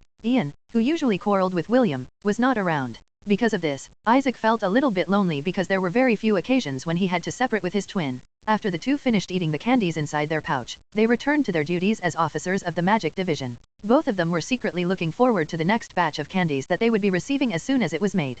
After Carter received the resources from the Demon Continent, he immediately went to work and produced as many as he could for the first batch. These candies were different from the first one he distributed months ago because it was 15 times more potent. Usually, those who ate his candies would take at least 2 months before the suggestion spell inside their bodies matured. With this new candy, it would only take a week or two before the effect came into fruition. Not only that, there was another spell added in it that Carter planned to activate during the interdivision ceremony. By then, everyone that had eaten the candy would give in to their inner desires and would wreak havoc on those around them. Since the Demon General had given Carter the marching order to execute his plan at the soonest possible time, he also made sure that the resources that his subordinate received were more than enough for the massive undertaking. Even Carter felt that what the Demon General asked of him was overkill, but he didn't have any intention to complain. What he wanted to do above all else was to pin down the girls that he had set his eyes on, and make them his personal broodmares. After the demons' defeat in the Silver Moon continent, the number of powerful demons that had been born was very low. This was why they decided to capture the talented humans from the southern continent and bring them back to the demon continent through the portal they had hidden along its borders.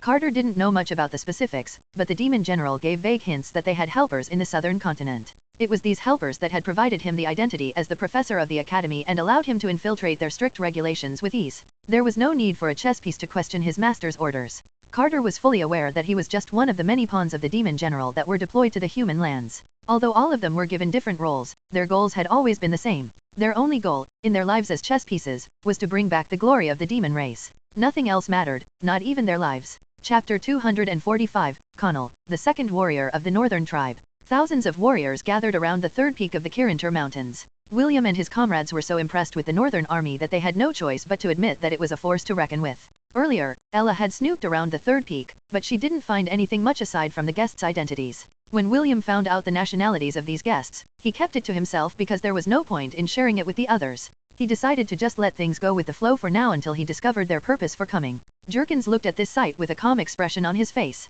He could tell that this was something that the great chief wanted to show them on purpose. It was a subtle way of saying that the Northern Tribe were not only a strong ally, but an equally strong enemy. The ambassador glanced to his right side and frowned. His greatest fears had been confirmed. Sir Jerkins had a feeling that instead of finding allies, they would find a new threat that would stab them in the back if the war were to commence in full. What's wrong, Ambassador? Cadell asked with a gloating expression on his face. Are you familiar with our new friends? Very, Cadell replied. He sighed internally as he gazed at the vast army in front of him. Your Majesty, I think we are too late. The mayor of Northwell chuckled. He was in a really good mood and he felt that this was a good opportunity to slap the faces of the representatives of the Hellan Kingdom. You want us to become your allies? Fat chance. Cadell sneered. We've waited too long for this moment. It is now time for the northern tribes to expand.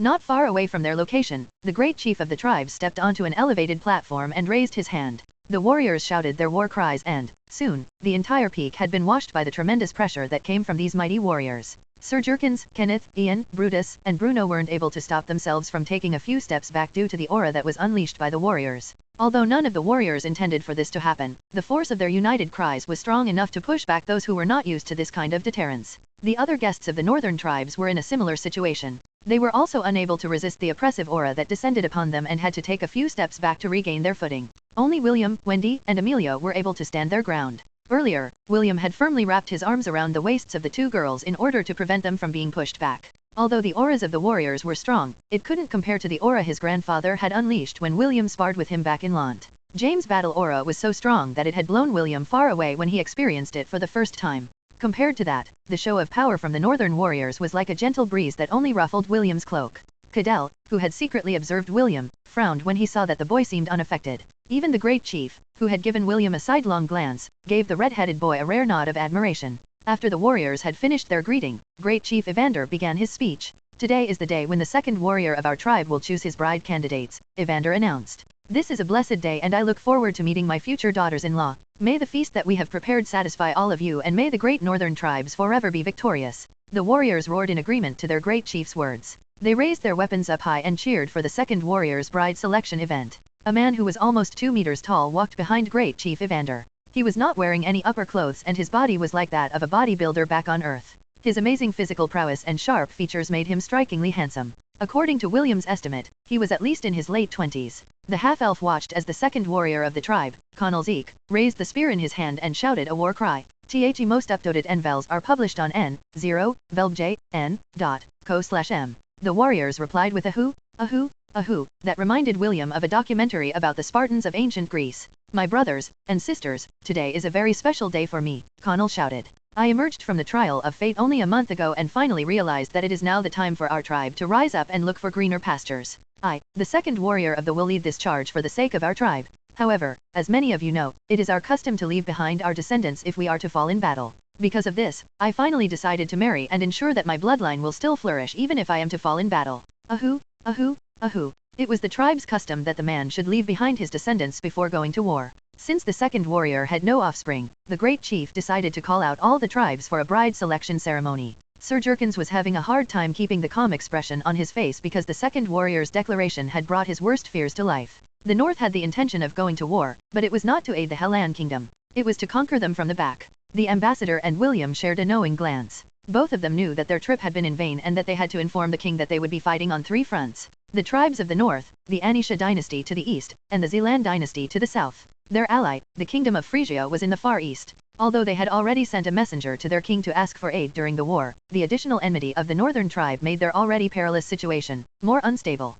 Connell glanced in William's direction and gave him the smile of a second-rate antagonist. To the half-elf's surprise, Connell ignored the two beauties by his side. The second warrior simply made the cutting-the-neck gesture before stepping down from the elevated platform. Well, at least he's a little different from those antagonists that lust after beautiful young women, William thought. He then glanced at the foreign guests at his right side. We cannot avoid having conflicts with these guys. The only problem is whether we can leave this place in one piece or not. If William was alone, he could definitely slip away without any problems. Unfortunately, he had his squad with him and there was no way in hell that he would leave them here at the mercy of their enemies. Chapter 246, The wind may blow, but the ice will never melt. Rowdy laughter and jest filled the air as the warriors of the tribe ate, drank, and laughed like this was their last day before going to the battlefield. Find the new ST ovals on n//felbin.com. William's group was allocated a table not far from the Great Chiefs, but far enough to tell them that they were not their priority. On the Great Chief's left and right sides, were tables of the representatives from the two dynasties Anisha and Zelan. On the Anishan side, there were 4 people that shared the table, with 6 guards standing behind their backs.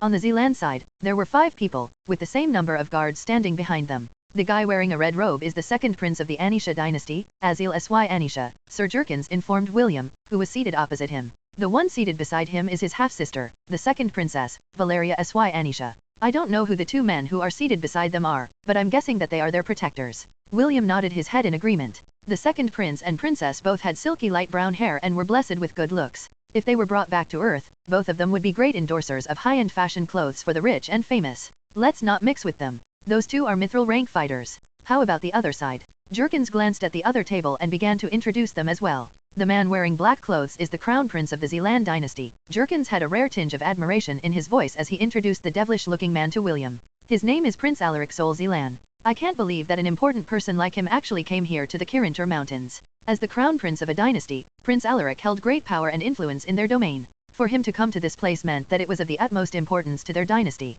The beautiful lady seated beside him is the third princess, Princess Ayla Sol Zelan. Although she's only 16 years old this year, she has many suitors in the Zelan dynasty, but the king hasn't found any of them worthy of his daughter. Perhaps she's here to become a bride. William observed the devilish-looking prince and angelic-looking princess from their table. Both of them had light purple hair and eyes that made them stand out from the gathering. William was envious of their creamy white skin because it was a shade lighter than his. After a short observation, he noticed that even though Princess Ayla was smiling, her smile never reached her eyes. It even held a tinge of resignation as if she was someone who had surrendered herself to her fate. A pitiful political tool, William thought. He then shifted his attention to the crown prince of the Zelan dynasty. Perhaps it was coincidence, or perhaps it was fate, but the crown prince also chose that time to look at William. The two stared at each other for half a minute before giving each other a brief nod. Although that exchange didn't last long, William didn't feel any hostility from the prince, which surprised him. It was very different from the vibe of the second prince of the Anisha dynasty who blatantly showed his disdain for William's group whenever his eyes glanced in their direction.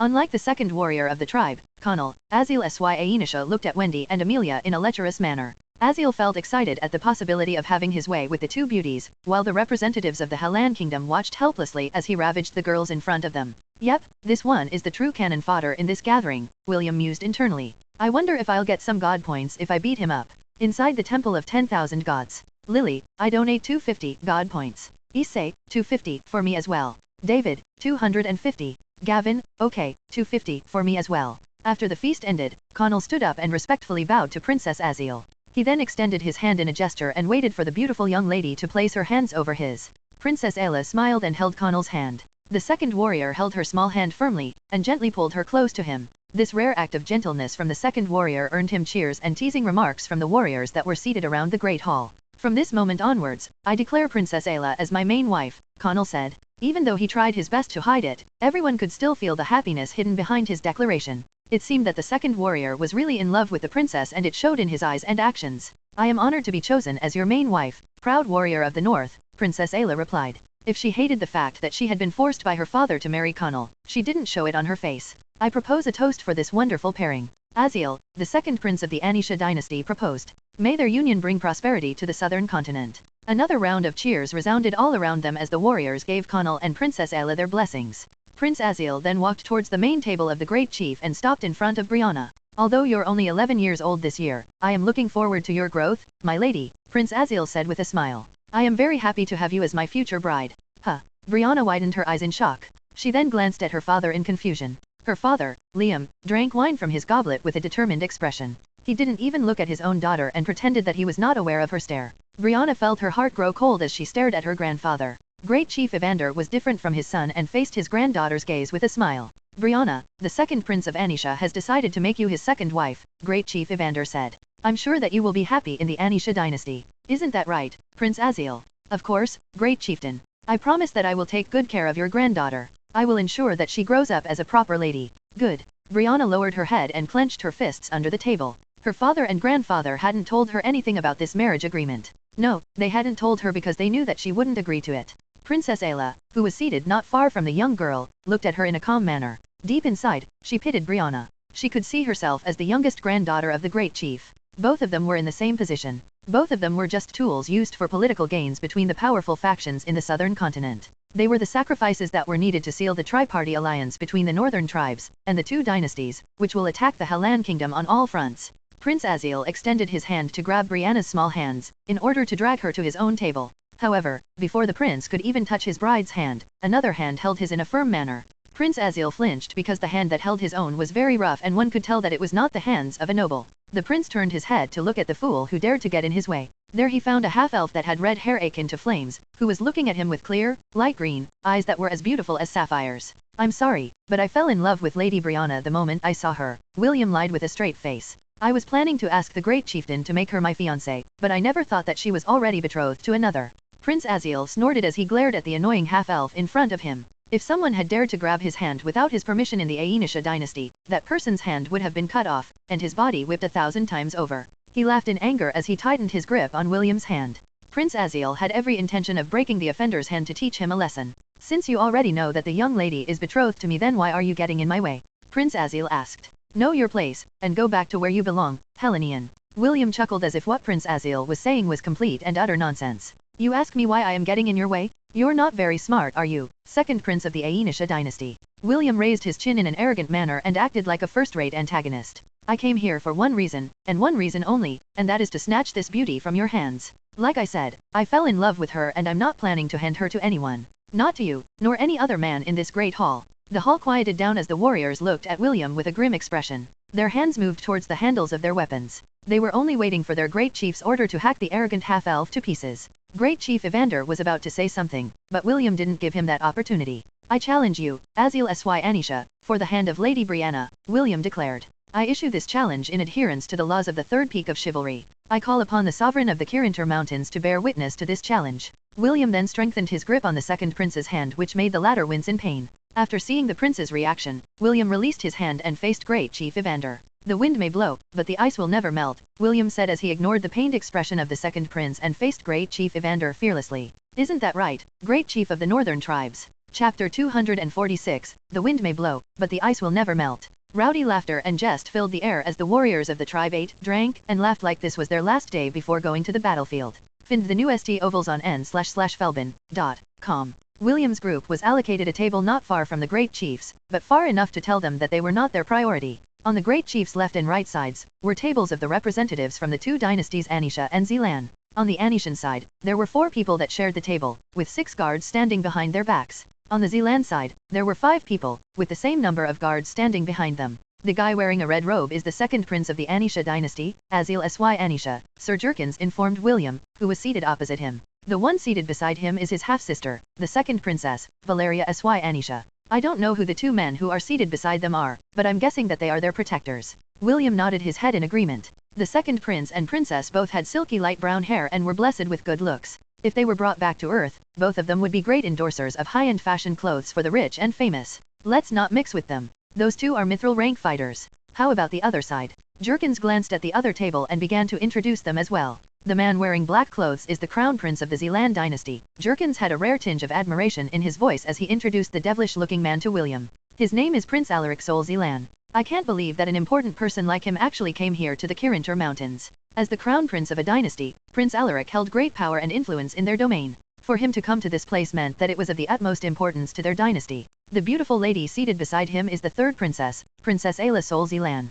Although she's only 16 years old this year, she has many suitors in the Zelan dynasty, but the king hasn't found any of them worthy of his daughter. Perhaps she's here to become a bride. William observed the devilish-looking prince and angelic-looking princess from their table. Both of them had light purple hair and eyes that made them stand out from the gathering. William was envious of their creamy white skin because it was a shade lighter than his. After a short observation, he noticed that even though Princess Ayla was smiling, her smile never reached her eyes. It even held a tinge of resignation as if she was someone who had surrendered herself to her fate. A pitiful political tool, William thought. He then shifted his attention to the Crown Prince of the Zealand dynasty. Perhaps it was coincidence, or perhaps it was fate, but the Crown Prince also chose that time to look at William. The two stared at each other for half a minute before giving each other a brief nod. Although that exchange didn't last long, William didn't feel any hostility from the prince, which surprised him. It was very different from the vibe of the second prince of the Anisha dynasty who blatantly showed his disdain for William's group whenever his eyes glanced in their direction. Unlike the second warrior of the tribe, Connell, Azil Sy Anisha looked at Wendy and Amelia in a lecherous manner. Azil felt excited at the possibility of having his way with the two beauties, while the representatives of the Halan kingdom watched helplessly as he ravaged the girls in front of them. Yep, this one is the true cannon fodder in this gathering, William mused internally. I wonder if I'll get some god points if I beat him up.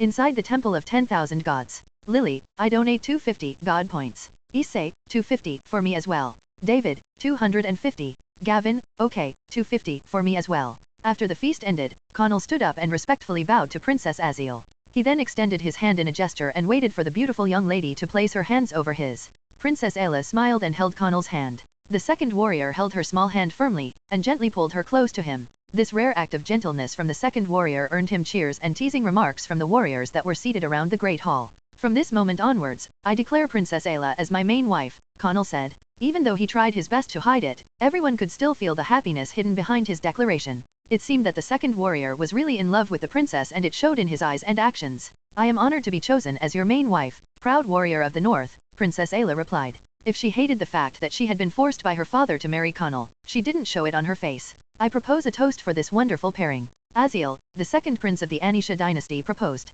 May their union bring prosperity to the southern continent. Another round of cheers resounded all around them as the warriors gave Connell and Princess Ayla their blessings. Prince Azil then walked towards the main table of the great chief and stopped in front of Brianna. Although you're only 11 years old this year, I am looking forward to your growth, my lady, Prince Azil said with a smile. I am very happy to have you as my future bride. Huh. Brianna widened her eyes in shock. She then glanced at her father in confusion. Her father, Liam, drank wine from his goblet with a determined expression. He didn't even look at his own daughter and pretended that he was not aware of her stare. Brianna felt her heart grow cold as she stared at her grandfather. Great Chief Evander was different from his son and faced his granddaughter's gaze with a smile. Brianna, the second prince of Anisha has decided to make you his second wife, Great Chief Evander said. I'm sure that you will be happy in the Anisha dynasty. Isn't that right, Prince Azil? Of course, Great Chieftain. I promise that I will take good care of your granddaughter. I will ensure that she grows up as a proper lady. Good. Brianna lowered her head and clenched her fists under the table. Her father and grandfather hadn't told her anything about this marriage agreement. No, they hadn't told her because they knew that she wouldn't agree to it. Princess Ayla, who was seated not far from the young girl, looked at her in a calm manner. Deep inside, she pitied Brianna. She could see herself as the youngest granddaughter of the great chief. Both of them were in the same position. Both of them were just tools used for political gains between the powerful factions in the southern continent. They were the sacrifices that were needed to seal the tri-party alliance between the northern tribes and the two dynasties, which will attack the Halan kingdom on all fronts. Prince Azil extended his hand to grab Brianna's small hands, in order to drag her to his own table. However, before the prince could even touch his bride's hand, another hand held his in a firm manner. Prince Azil flinched because the hand that held his own was very rough and one could tell that it was not the hands of a noble. The prince turned his head to look at the fool who dared to get in his way. There he found a half-elf that had red hair akin to flames, who was looking at him with clear, light green, eyes that were as beautiful as sapphires. I'm sorry, but I fell in love with Lady Brianna the moment I saw her, William lied with a straight face. I was planning to ask the great chieftain to make her my fiancée, but I never thought that she was already betrothed to another. Prince Azil snorted as he glared at the annoying half-elf in front of him. If someone had dared to grab his hand without his permission in the Anisha dynasty, that person's hand would have been cut off, and his body whipped 1,000 times over. He laughed in anger as he tightened his grip on William's hand.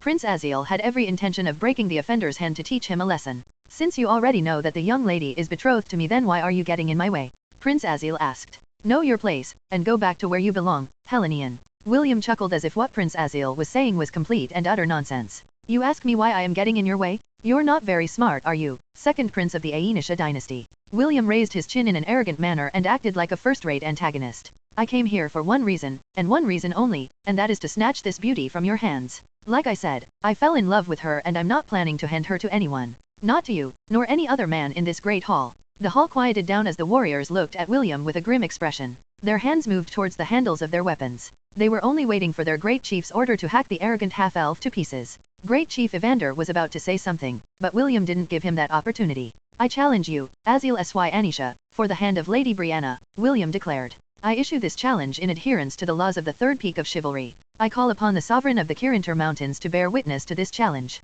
William then strengthened his grip on the second prince's hand, which made the latter wince in pain. After seeing the prince's reaction, William released his hand and faced Great Chief Evander. The wind may blow, but the ice will never melt, William said as he ignored the pained expression of the second prince and faced Great Chief Evander fearlessly. Isn't that right, Great Chief of the Northern Tribes? Chapter 246, The wind may blow, but the ice will never melt. Rowdy laughter and jest filled the air as the warriors of the tribe ate, drank, and laughed like this was their last day before going to the battlefield. Find the new ST ovals on n//felbin.com. William's group was allocated a table not far from the Great Chiefs, but far enough to tell them that they were not their priority. On the Great Chief's left and right sides, were tables of the representatives from the two dynasties Anisha and Zelan. On the Anishan side, there were 4 people that shared the table, with 6 guards standing behind their backs. On the Zelan side, there were 5 people, with the same number of guards standing behind them. The guy wearing a red robe is the second prince of the Anisha dynasty, Azil Sy Anisha, Sir Jerkins informed William, who was seated opposite him. The one seated beside him is his half-sister, the second princess, Valeria Sy Anisha.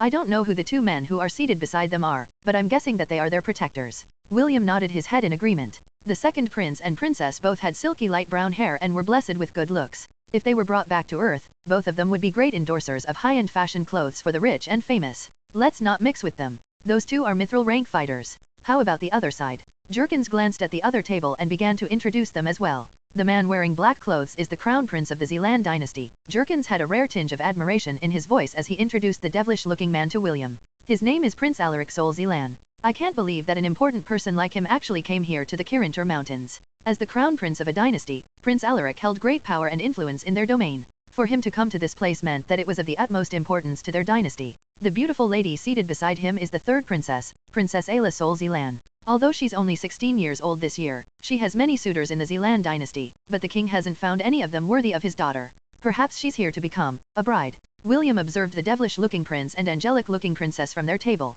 Both of them had light purple hair and eyes that made them stand out from the gathering. William was envious of their creamy white skin because it was a shade lighter than his. After a short observation, he noticed that even though Princess Ayla was smiling, her smile never reached her eyes. It even held a tinge of resignation as if she was someone who had surrendered herself to her fate. A pitiful political tool, William thought. He then shifted his attention to the crown prince of the Zelan dynasty. Perhaps it was coincidence, or perhaps it was fate, but the crown prince also chose that time to look at William. The 2 stared at each other for half a minute before giving each other a brief nod. Although that exchange didn't last long, William didn't feel any hostility from the prince, which surprised him. It was very different from the vibe of the second prince of the Anisha dynasty who blatantly showed his disdain for William's group whenever his eyes glanced in their direction. Unlike the second warrior of the tribe, Connell, Azil Sy Anisha looked at Wendy and Amelia in a lecherous manner. Azil felt excited at the possibility of having his way with the 2 beauties, while the representatives of the Halan kingdom watched helplessly as he ravaged the girls in front of them. Yep, this one is the true cannon fodder in this gathering, William mused internally. I wonder if I'll get some god points if I beat him up. Inside the Temple of 10,000 Gods. Lily, I donate 250 god points. Issei, 250 for me as well. David, 250. Gavin, okay, 250 for me as well. After the feast ended, Connell stood up and respectfully bowed to Princess Azil. He then extended his hand in a gesture and waited for the beautiful young lady to place her hands over his. Princess Ayla smiled and held Connell's hand. The second warrior held her small hand firmly, and gently pulled her close to him. This rare act of gentleness from the second warrior earned him cheers and teasing remarks from the warriors that were seated around the Great Hall. From this moment onwards, I declare Princess Ayla as my main wife, Connell said. Even though he tried his best to hide it, everyone could still feel the happiness hidden behind his declaration. It seemed that the second warrior was really in love with the princess and it showed in his eyes and actions. I am honored to be chosen as your main wife, proud warrior of the north, Princess Ayla replied. If she hated the fact that she had been forced by her father to marry Connell, she didn't show it on her face. I propose a toast for this wonderful pairing. Azil, the second prince of the Anisha dynasty proposed. May their union bring prosperity to the southern continent. Another round of cheers resounded all around them as the warriors gave Connell and Princess Ayla their blessings. Prince Azil then walked towards the main table of the Great Chief and stopped in front of Brianna. Although you're only 11 years old this year, I am looking forward to your growth, my lady, Prince Azil said with a smile. I am very happy to have you as my future bride. Huh. Brianna widened her eyes in shock. She then glanced at her father in confusion. Her father, Liam, drank wine from his goblet with a determined expression. He didn't even look at his own daughter and pretended that he was not aware of her stare. Brianna felt her heart grow cold as she stared at her grandfather. Great Chief Evander was different from his son and faced his granddaughter's gaze with a smile. Brianna, the second prince of Anisha has decided to make you his second wife, Great Chief Evander said. I'm sure that you will be happy in the Anisha dynasty. Isn't that right, Prince Aziel? Of course, Great Chieftain. I promise that I will take good care of your granddaughter. I will ensure that she grows up as a proper lady. Good. Brianna lowered her head and clenched her fists under the table. Her father and grandfather hadn't told her anything about this marriage agreement. No, they hadn't told her because they knew that she wouldn't agree to it. Princess Ayla, who was seated not far from the young girl, looked at her in a calm manner. Deep inside, she pitied Brianna. She could see herself as the youngest granddaughter of the great chief. Both of them were in the same position. Both of them were just tools used for political gains between the powerful factions in the southern continent. They were the sacrifices that were needed to seal the tri-party alliance between the northern tribes and the two dynasties, which will attack the Hellan kingdom on all fronts. Prince Aziel extended his hand to grab Brianna's small hands, in order to drag her to his own table. However, before the prince could even touch his bride's hand, another hand held his in a firm manner. Prince Aziel flinched because the hand that held his own was very rough and one could tell that it was not the hands of a noble. The prince turned his head to look at the fool who dared to get in his way. There he found a half-elf that had red hair akin to flames, who was looking at him with clear, light green, eyes that were as beautiful as sapphires. I'm sorry, but I fell in love with Lady Brianna the moment I saw her, William lied with a straight face. I was planning to ask the great chieftain to make her my fiancée, but I never thought that she was already betrothed to another. Prince Aziel snorted as he glared at the annoying half-elf in front of him. If someone had dared to grab his hand without his permission in the Anisha dynasty, that person's hand would have been cut off, and his body whipped 1,000 times over. He laughed in anger as he tightened his grip on William's hand. Prince Aziel had every intention of breaking the offender's hand to teach him a lesson. Since you already know that the young lady is betrothed to me, then why are you getting in my way? Prince Aziel asked. Know your place, and go back to where you belong, Hellenian. William chuckled as if what Prince Aziel was saying was complete and utter nonsense. You ask me why I am getting in your way? You're not very smart, are you, second prince of the Anisha dynasty? William raised his chin in an arrogant manner and acted like a first-rate antagonist. I came here for one reason, and one reason only, and that is to snatch this beauty from your hands. Like I said, I fell in love with her and I'm not planning to hand her to anyone. Not to you, nor any other man in this great hall. The hall quieted down as the warriors looked at William with a grim expression. Their hands moved towards the handles of their weapons. They were only waiting for their great chief's order to hack the arrogant half-elf to pieces. Great Chief Evander was about to say something, but William didn't give him that opportunity. I challenge you, Aziel Sy Anisha, for the hand of Lady Brianna, William declared. I issue this challenge in adherence to the laws of the third peak of chivalry. I call upon the sovereign of the Kirintir Mountains to bear witness to this challenge. William then strengthened his grip on the second prince's hand, which made the latter wince in pain. After seeing the prince's reaction, William released his hand and faced Great Chief Evander. The wind may blow, but the ice will never melt, William said as he ignored the pained expression of the second prince and faced Great Chief Evander fearlessly. Isn't that right, Great Chief of the Northern Tribes? Chapter 247, Don't worry. I won't let him marry you. In the beginning, William wasn't planning on doing anything. However, when Prince Aziel was about to grab Brianna's hand, his body moved subconsciously. When he came to himself, he was already grabbing the second prince's hand and looking at the latter's glaring face. Perhaps, due to himself being a victim of an arranged marriage, William felt that Brianna was very pitiful. She had just turned 11, but was now forced to marry someone she didn't even like. For a brief moment, the image of Brianna's clear and confident eyes appeared inside William's mind. In the next instant, those same eyes clouded over and lost their brilliance. Deep inside his heart, the half-elf didn't want the lively young lady to lose her radiance. Because of this, his body moved before his mind could even think of a way to save the young girl. While the second prince was talking, the system had informed William that there was a special rule in the Peak of Chivalry that allowed special challenges to be issued. This peak was used to settle disputes between the tribe in the form of one-on-one mortal combat. This was a bloody tradition in the northern tribes, but it was a tradition that all of them recognized. No matter what happened, no matter the result, the winner was king. Great Chief Evander stared at William with a serious expression. The phrase "the wind may blow, but the ice will never melt" had a significant meaning to the northern tribe. It was the promise that their great sovereign had given them before he ascended to the first peak of divinity. Since then, their sovereign had never again appeared before them. However, his blessing still remained. Only the oracle, who served their lord, would descend from the first peak to relay their sovereign's order. Ignoring this phrase was tantamount to ignoring the sovereign's pledge to his people. Great Chief Evander breathed deeply before reluctantly acknowledging William's challenge. The wind may blow, but the ice will never melt, Evander said. He then looked at the second prince of the dynasty of Anisha and sighed internally. He had already given his word, but he was powerless against the rules of their domain. He'd rather break his promise to a mortal prince than ignore the pledge of a demigod. According to the laws of our tribe, within the peak of chivalry, challenges can be issued if there is a conflict of interest, Great Chief Evander stated with a serious expression. Since the representative from the Hellan kingdom also wishes to marry my granddaughter, then a fair duel is needed. This is the law of our people. Great Chief, need I remind you that Prince Aziel wasn't able to finish his sentence because Great Chief Evander had thrown an onyx medallion in his direction. I've returned the token that you have given me. Great Chief Evander stood straight and released his imposing aura. If you wish to be betrothed to my granddaughter, you will have to fight for her hand in marriage. If not, then she will become this boy's bride. Prince Aziel narrowed his eyes. His mission was to ensure that the alliance between their dynasty and the northern tribes succeeded. This was why his father had entrusted the medallion in his hand as a bargaining chip for Brianna's hand in marriage. The second prince knew that he couldn't back down from this duel, because he would be ridiculed by his brothers if he returned as a failure. Prince Aziel wasn't afraid of fighting William in a duel because he was a warrior. The Anisha dynasty was a dynasty that was ruled by military strength. All the weaklings were weeded out, and this also included the members of the royal family. The prince had fought several duels before he was recognized by his father. It was also why he was the one chosen for this extremely important mission. If he succeeded, then he would be showered with praises. If he failed, to think that a half-elf slave would dare to challenge this prince. How the mighty Hellan kingdom has fallen,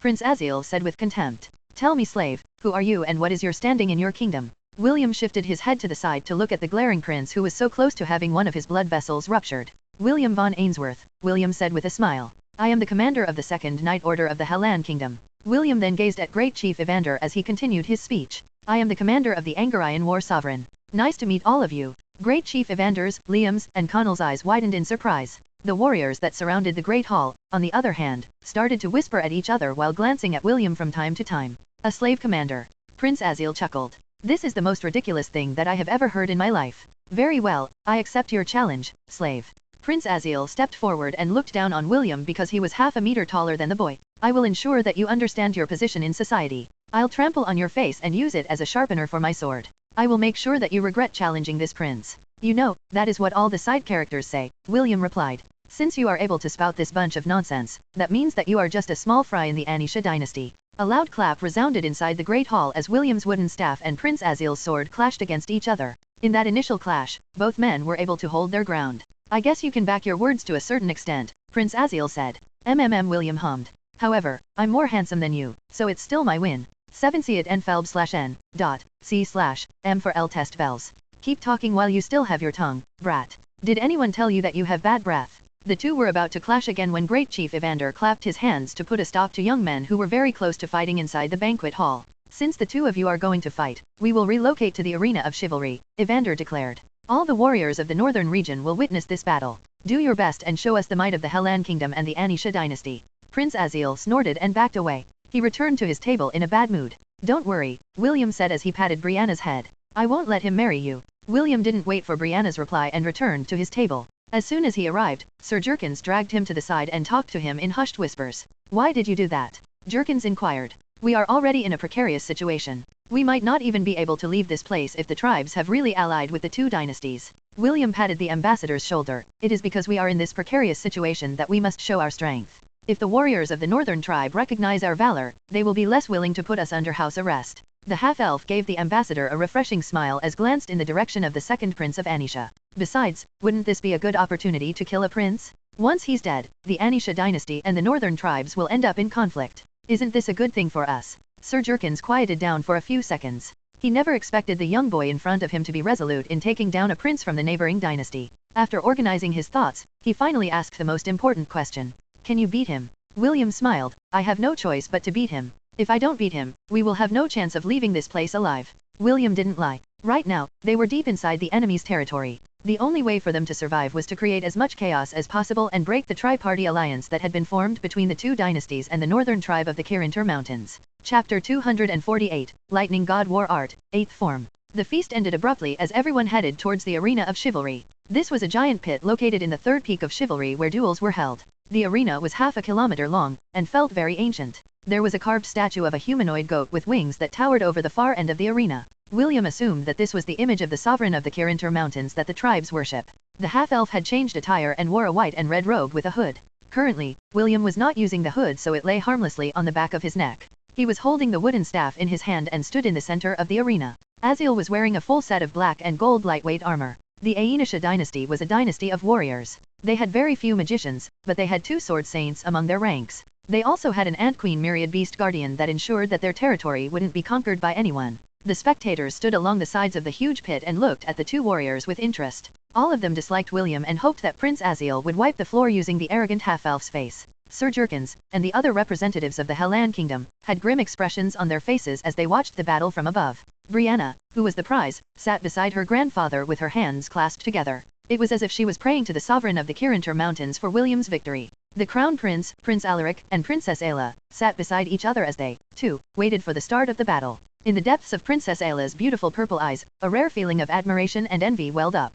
She wasn't able to stop herself from giving Brianna a brief glance before shifting her attention back at the arena. How the princess wished that she was in Brianna's position. She also wished that a knight would appear out of nowhere and save her from her fated marriage. Are both of you ready? Great Chief Evander, who was seated on a high seat at the top of the cliff overlooking the arena, asked. Ready, William answered. He took a fighting stance holding the staff in his hand and pointed its end in Prince Aziel's direction. Prince Aziel nodded his head and brought down his visor. He took a fighting stance and held his sword firmly in his hand. Seeing that both fighters were raring to go, Great Chief Evander raised his hand and announced the start of the battle. Fight for honor, fight for glory, may the best man win. Great Chief Evander shouted. Start. The warriors around the arena raised their weapons and shouted. Ahoo, ahoo, ahoo. William locked his sights on Prince Aziel's body as the power of his passive skills boosted his stats. He had shifted to the monk job class because it was currently the best class to use during a battle. Not only that, the extra stat points it gave was a welcome addition to William whose powers were still sealed. Name, William von Ainsworth.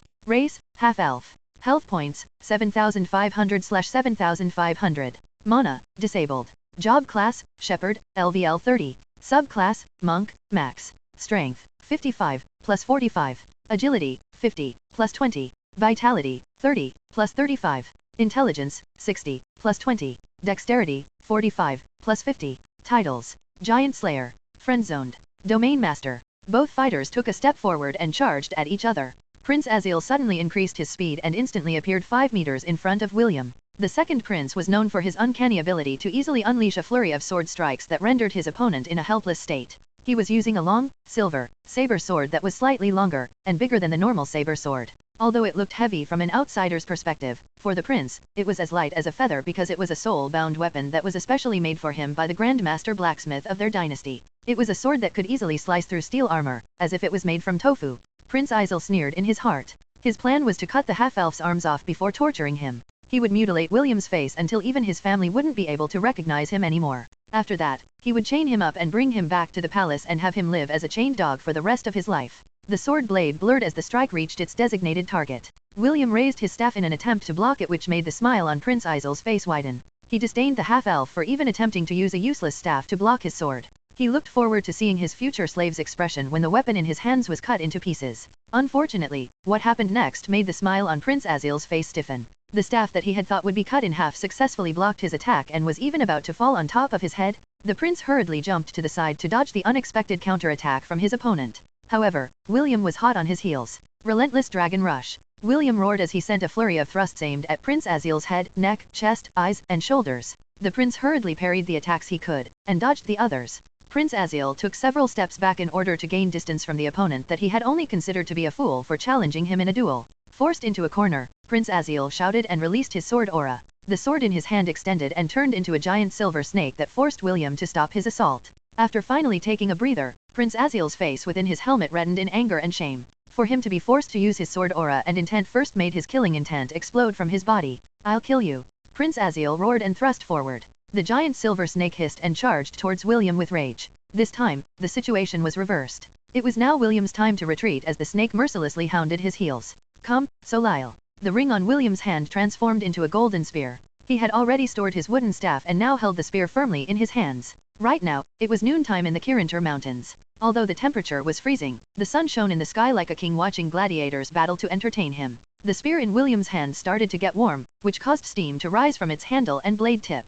William channeled his aura into his weapon before throwing it towards the sky. Everyone was dumbfounded by the half-elf's move because they couldn't understand the logic behind his actions. Even William's comrades were caught by surprise by their commander's antics. Wendy's hands were clasped together over her chest as she observed the person she liked. She had faith in William and trusted him completely. The beautiful girl knew that her commander was not someone who did things arbitrarily. She knew that there was a hidden meaning behind his action that would allow him to win the duel. After throwing Solile towards the sky, William summoned his bow and quiver. He immediately knocked an arrow on his bow and aimed it in Prince Aziel's direction. Lightning God War Art, 8th form, William said. Exterminate, Chryselakatos. The tip of the adamantium arrow glistened in an eerie green glow before it was released from the bow. It flew towards the prince leaving a trail of green mist behind it. Halfway through its journey, the arrow multiplied into over 100 replicas. Prince Aziel immediately made a blocking gesture which made the giant silver snake stand in front of him. A few seconds later, a pained shriek resounded in the arena as the adamantium arrows embedded themselves into the silver snake's body. Green smoke rose up from the arrowheads which formed a green poisonous cloud that enveloped the giant snake's body.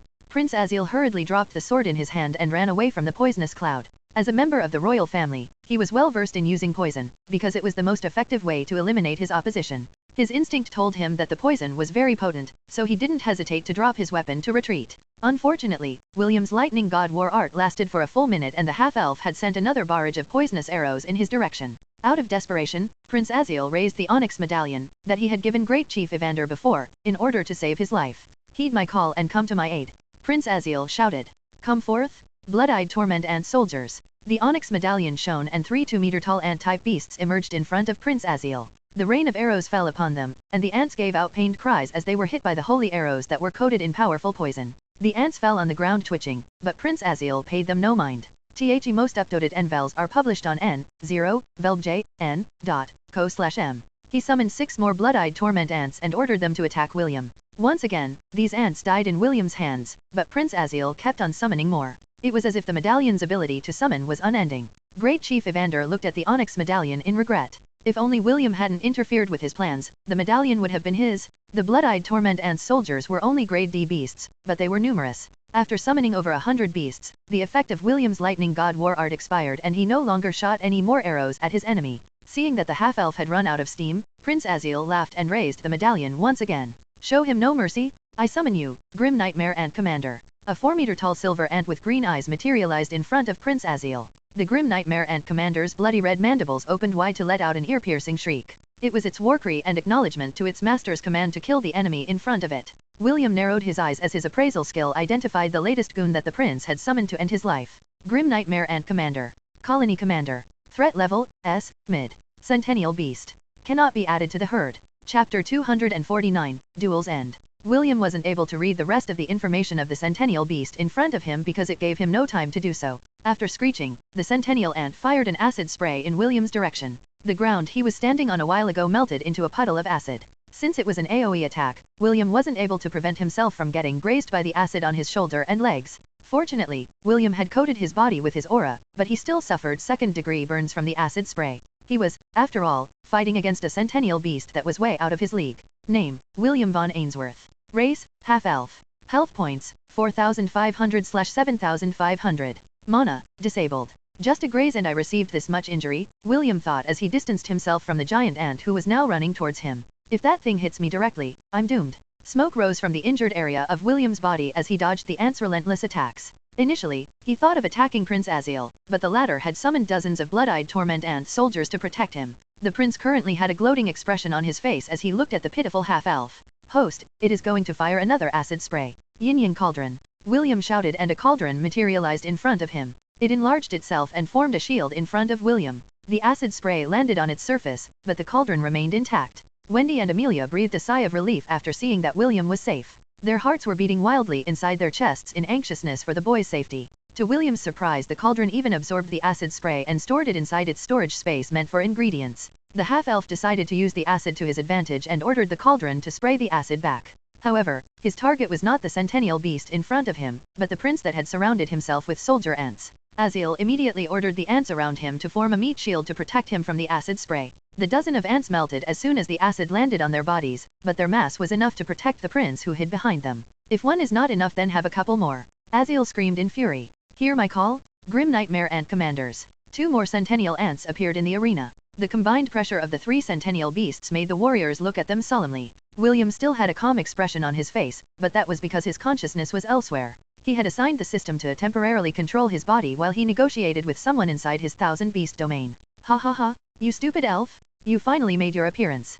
Kasaganaga roared in anger. How dare you trap me inside this domain? I will make you pay with your life. Wait, listen to me first. William raised both of his hands in an attempt to pacify the enraged demigod. I came here because I have a proposal. I will not negotiate with any elves. Die. If I die, you will be trapped here for eternity. Do you want that to happen? The rainbow-colored, 2-meter-tall, curled-up anteater stopped in its tracks. It was about to ram itself on William's body, but the moment the elf mentioned being trapped for eternity, it hurriedly stopped its attack. You dare to threaten this demigod? Kasaganaga shouted hatefully. Just listen first, how about we make a deal? I promise that you will gain benefits from it. What deal? Speak, you wretched elf. William decided to come clean because he didn't have much time remaining. The system said that he could only take over his body for 10 minutes max before the autopilot feature was disabled. I am currently fighting 3 centennial ants. Ha ha ha, doesn't that mean that you're as good as dead? Good. You deserve to die a gruesome death. If I die, you will be trapped here for eternity. William reminded the smug-faced anteater, which made the latter immediately choke on its own laughter.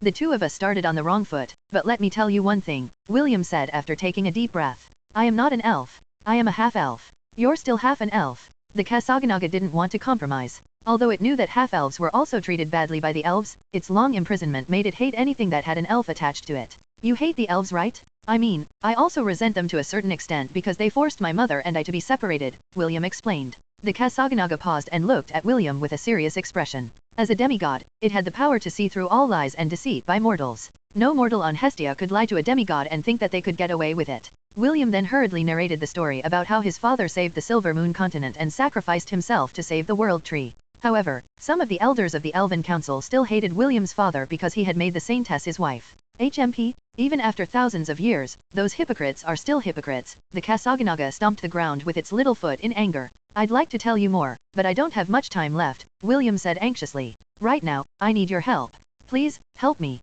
Find the new ST ovals on n//felbin.com. The Kasaganaga pondered for a while before reluctantly nodding its head. I will help you, but in return, you will allow me to use some of the high-grade magic crystals you have stored inside your domain. Deal. Back in the arena. It's time for you to die, you wretched slave. Prince Aziel ordered the 3 centennial ants to corner William and end his life. Right now, William's back leaned against the wall of the arena. The 3 centennial beasts had him surrounded and there was no longer any place to run and evade. The 3 ants opened their mandibles wide and attacked William. Wendy and Amelia covered their eyes with their hands. They didn't want to see their commander's gruesome death in the jaws of the centennial beasts. Brianna, who was watching the battle, clenched her fists so hard that her nails had dug down into her palms, drawing blood.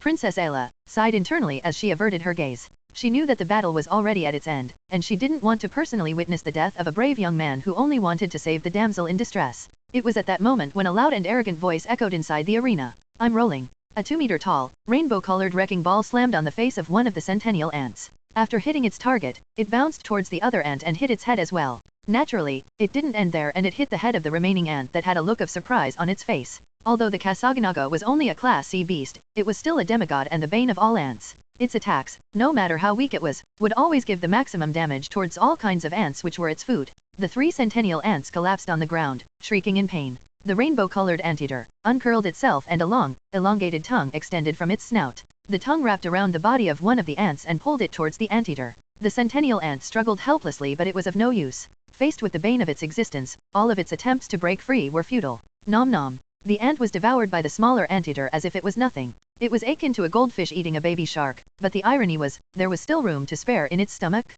The stomach of the Kasaganaga was similar to a small black hole. Any ant-type creatures would be instantly absorbed within that black hole and they would be digested gradually over time. After seeing the demise of their comrade, the 2 centennial ants tried to escape, but the Kasaganaga was a step ahead of them. It wrapped the 2 ants with its tongue and devoured both of them at the same time. Prince Aziel watched this scene in disbelief. Actually, he was not the only one. Everyone who was watching the battle had dumbfounded looks on their faces. While everyone was still reeling from the shock, one of the mithril-ranked warriors from the Anisha dynasty shouted, Prince, above you. Prince Aziel hurriedly looked above him and saw another unbelievable sight. William was holding a flaming spear in his hands that was over 2 meters long. His robes fluttered in the air as he raised the spear to strike. Bloom in the battlefield, William roared. Fleur du Soleil. The spear left a blazing trail in the sky as it streaked towards the horrified prince that was frozen in place. Prince Aziel's vision was bathed in a golden light. That was the last thing he saw before his body, and ambitions, turned into ashes. Chapter 250, Calm your titties, you bunch of pus *IES. A hot gust of air washed over the spectators that were watching the battle.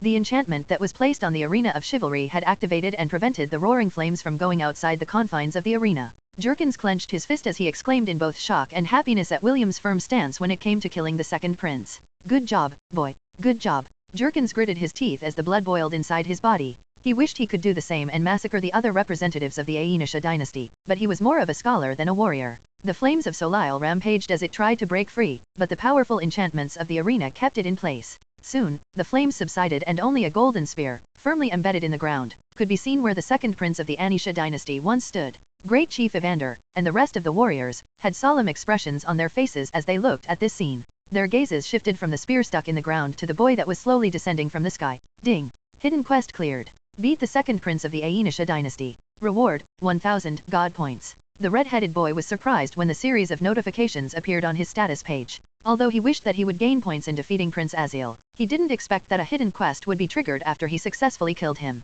William had no qualms in killing Prince Aziel because it was a scenario where either the prince died, or he died. He wouldn't show mercy to his enemy, especially when that enemy was hell-bent on killing him. William's hand was firmly gripping the feet of the Blood Eagle, whom he named Scudderay. The half-elf gave the great chief of the northern tribe a sidelong glance before his feet touched the ground. Thank you, Scudderay, William said, and the Blood Eagle screeched in reply. It circled around its master once before disappearing into the air. William extended his hand and Solile flew back to him. He held the spear firmly in his grip as he walked towards the spot where the prince had fallen. There, on the ground, was the onyx medallion that he had used to summon the ant warriors to fight by his side. Surprisingly, the medallion hadn't melted and was still intact. William picked it up and was about to appraise it when a scream broke the solemn air of the third peak of chivalry. Prince Aziel. A panicked scream broke out from the representatives of the Aenisha dynasty. The two mithril-ranked warriors jumped down into the arena and charged towards William. Both of their eyes were bloodshot because they didn't expect that their second prince would die in his fight against the Knight Commander of the Hellan Kingdom. They knew that they would be punished by the king when they returned to their domain, but they hoped that their punishment would be lessened if they presented the culprit to their monarch. William didn't move and simply stared at the two approaching warriors in disdain. A mocking smile appeared on his lips as if taunting them for their stupidity. The two warriors became more enraged and unsheathed their weapons when they were only 20 meters away from their target. They planned to cut off the boy's legs in order to prevent him from running away, so they could drag him back to their homeland and torture him for life. The two warriors brandished their weapons at the same time. However, something unexpected happened. When their weapons were merely a foot away from William's body, both warriors stopped in their tracks. Their expressions and gazes didn't change, but they had stopped completely. It was as if both of them were frozen in time, unable to deliver that disabling blow that would cripple the half-elf, whose mocking smile widened even more. The wind may blow, but the ice will never melt, William said softly. Mortals who disobey this law will only have one ending. As if waiting for those very words to finish, both warriors turned into ice sculptures, to the surprise of all the foreign guests who thought that William would die under the two warriors' hands. Only the northern tribe didn't bat an eye and remained indifferent to the fate of the two warriors that had dared to break one of their sacred laws. William casually brandished Solile and shattered the two ice sculptures. The arena of chivalry only allowed duels that both parties had agreed upon. Those who broke this rule would turn into ice sculptures and their fate would be at the mercy of the person whom they wished to harm. Since William already knew the rules of the arena by heart, he acted firmly and destroyed the ice sculptures. He had no intention of negotiating with the representatives of the Aenisha dynasty because both had already shown open hostility to each other. The second princess, Valeria Sy Anisha, looked on in horror as William made a cutting-the-neck gesture in her direction. The remaining guards hurriedly stood in front of the princess and unsheathed their weapons. It was their way of protecting the last VIP of their dynasty within the Kirinter Mountains. William ignored the soldiers as his eyes shifted towards the great chieftain's location. Half of his mission had been completed and it was time to finish the rest while he still had the strength to stand. Find the new ovals on n//felbin.com. He ignored the pain that was coming from the acid burns on his body as his eyes locked on his target. William raised the spear in his hand and pointed it at the second warrior of the tribe, Connell Zeke. When I saw Princess Ayla, I fell in love with her at first sight, William said in a righteous tone. Although I am younger than her by 2 years, I'm sure that she'll be more beautiful when I come of age. I've always wanted to marry a princess, so this is an opportunity that I can't afford to miss. Princess Ayla, and the other people that were present on the third peak couldn't stop their lips from twitching. Just an hour ago, William declared that he fell in love at first sight when he saw Brianna. Now, he was saying the same thing. All of them wanted to spit on him and ask, just how many times do you plan to fall in love at first sight? Wendy, Amelia, and the rest of the members of William's Night Order covered their faces as they looked away in embarrassment. For a brief moment, they wanted to pretend that they didn't know the shameless half-elf who had a smug expression on his face at this time. Even Jerkin's usually calm facade broke apart and was forced to cover his mouth to prevent himself from laughing out loud. Commander William, why don't you stop here? Great Chief Evander was forced to acknowledge William as one of the Knight Commanders of the Hellan Kingdom after he had shown his mettle against Prince Aziel and the Centennial Ants. Although he didn't know the origin of that rainbow-colored anteater that appeared earlier, a beast that could single-handedly defeat and devour 3 Centennial Ants was no laughing matter. Today is the day that my son will choose his brides, Evander continued. Since he has already chosen the princess as his main wife, it would be disrespectful for the guest to snatch her away. No. William smiled when he heard Evander's condescending words. Frankly, he felt like scum right now. But, he'd rather be a scum than a dead scum. As long as they were on the third peak of chivalry, William could use the rules to his advantage. However, once they left this place, the advantage he had would disappear like the fleeting wind. So, you are saying that the second warrior of the tribe refuses to accept my challenge. William nodded his head. Alright, I will accept your suggestion, but he has to change his title to the second coward of the tribe. I am very excited to share with my kingdom that the warriors of the Kirinter Mountains are just a bunch of pus *ies. William laughed out loud. It was a laughter filled with ridicule and contempt that irritated the ears of everyone that heard it, excluding the representatives of the Hellan kingdom. The great chief and the rest of the warriors glared at William hatefully, but the target of William's ridicule sat calmly on his seat as if he didn't hear the half-elf's mocking words. The second warrior calmly sipped his tea and let the mocking laughter wash over him like a passing breeze. He was not afraid to fight William, because as long as he was in his domain, he would be able to use the power of his bloodline to its limit. The reason he was not saying and doing anything was because he was waiting for his father's decision. The great chief was his father and his words were law. Great Chief Evander had already told him subtly to remain seated and not say or do anything reckless. As the second warrior, he wouldn't allow himself to be enraged by mere taunts. However, Connell didn't expect that William would also mock the warriors of the northern tribe. What he did went past the northern tribe's bottom line. All the warriors roared in anger and brandished their weapons. If not for the laws of the third peak, they would have already swarmed the hateful half-elf and torn him to shreds. What's wrong? Are you guys angry? William laughed. Calm your titties, you bunch of pus *cease. Come, this sir is here. All of you can fight me at the same time. I'm not afraid of pus *cease. The crown prince of the Zealand dynasty, Alaric Sol Zealand, had a faint smile on his face as he looked at the knight commander of the Hellan kingdom who was busy taunting the warriors of the northern tribe. Deep inside he was laughing heartily. He thought that coming to the Kirinter Mountains would be a dull undertaking. He didn't expect that he would find first-class entertainment in this dull and frigid place.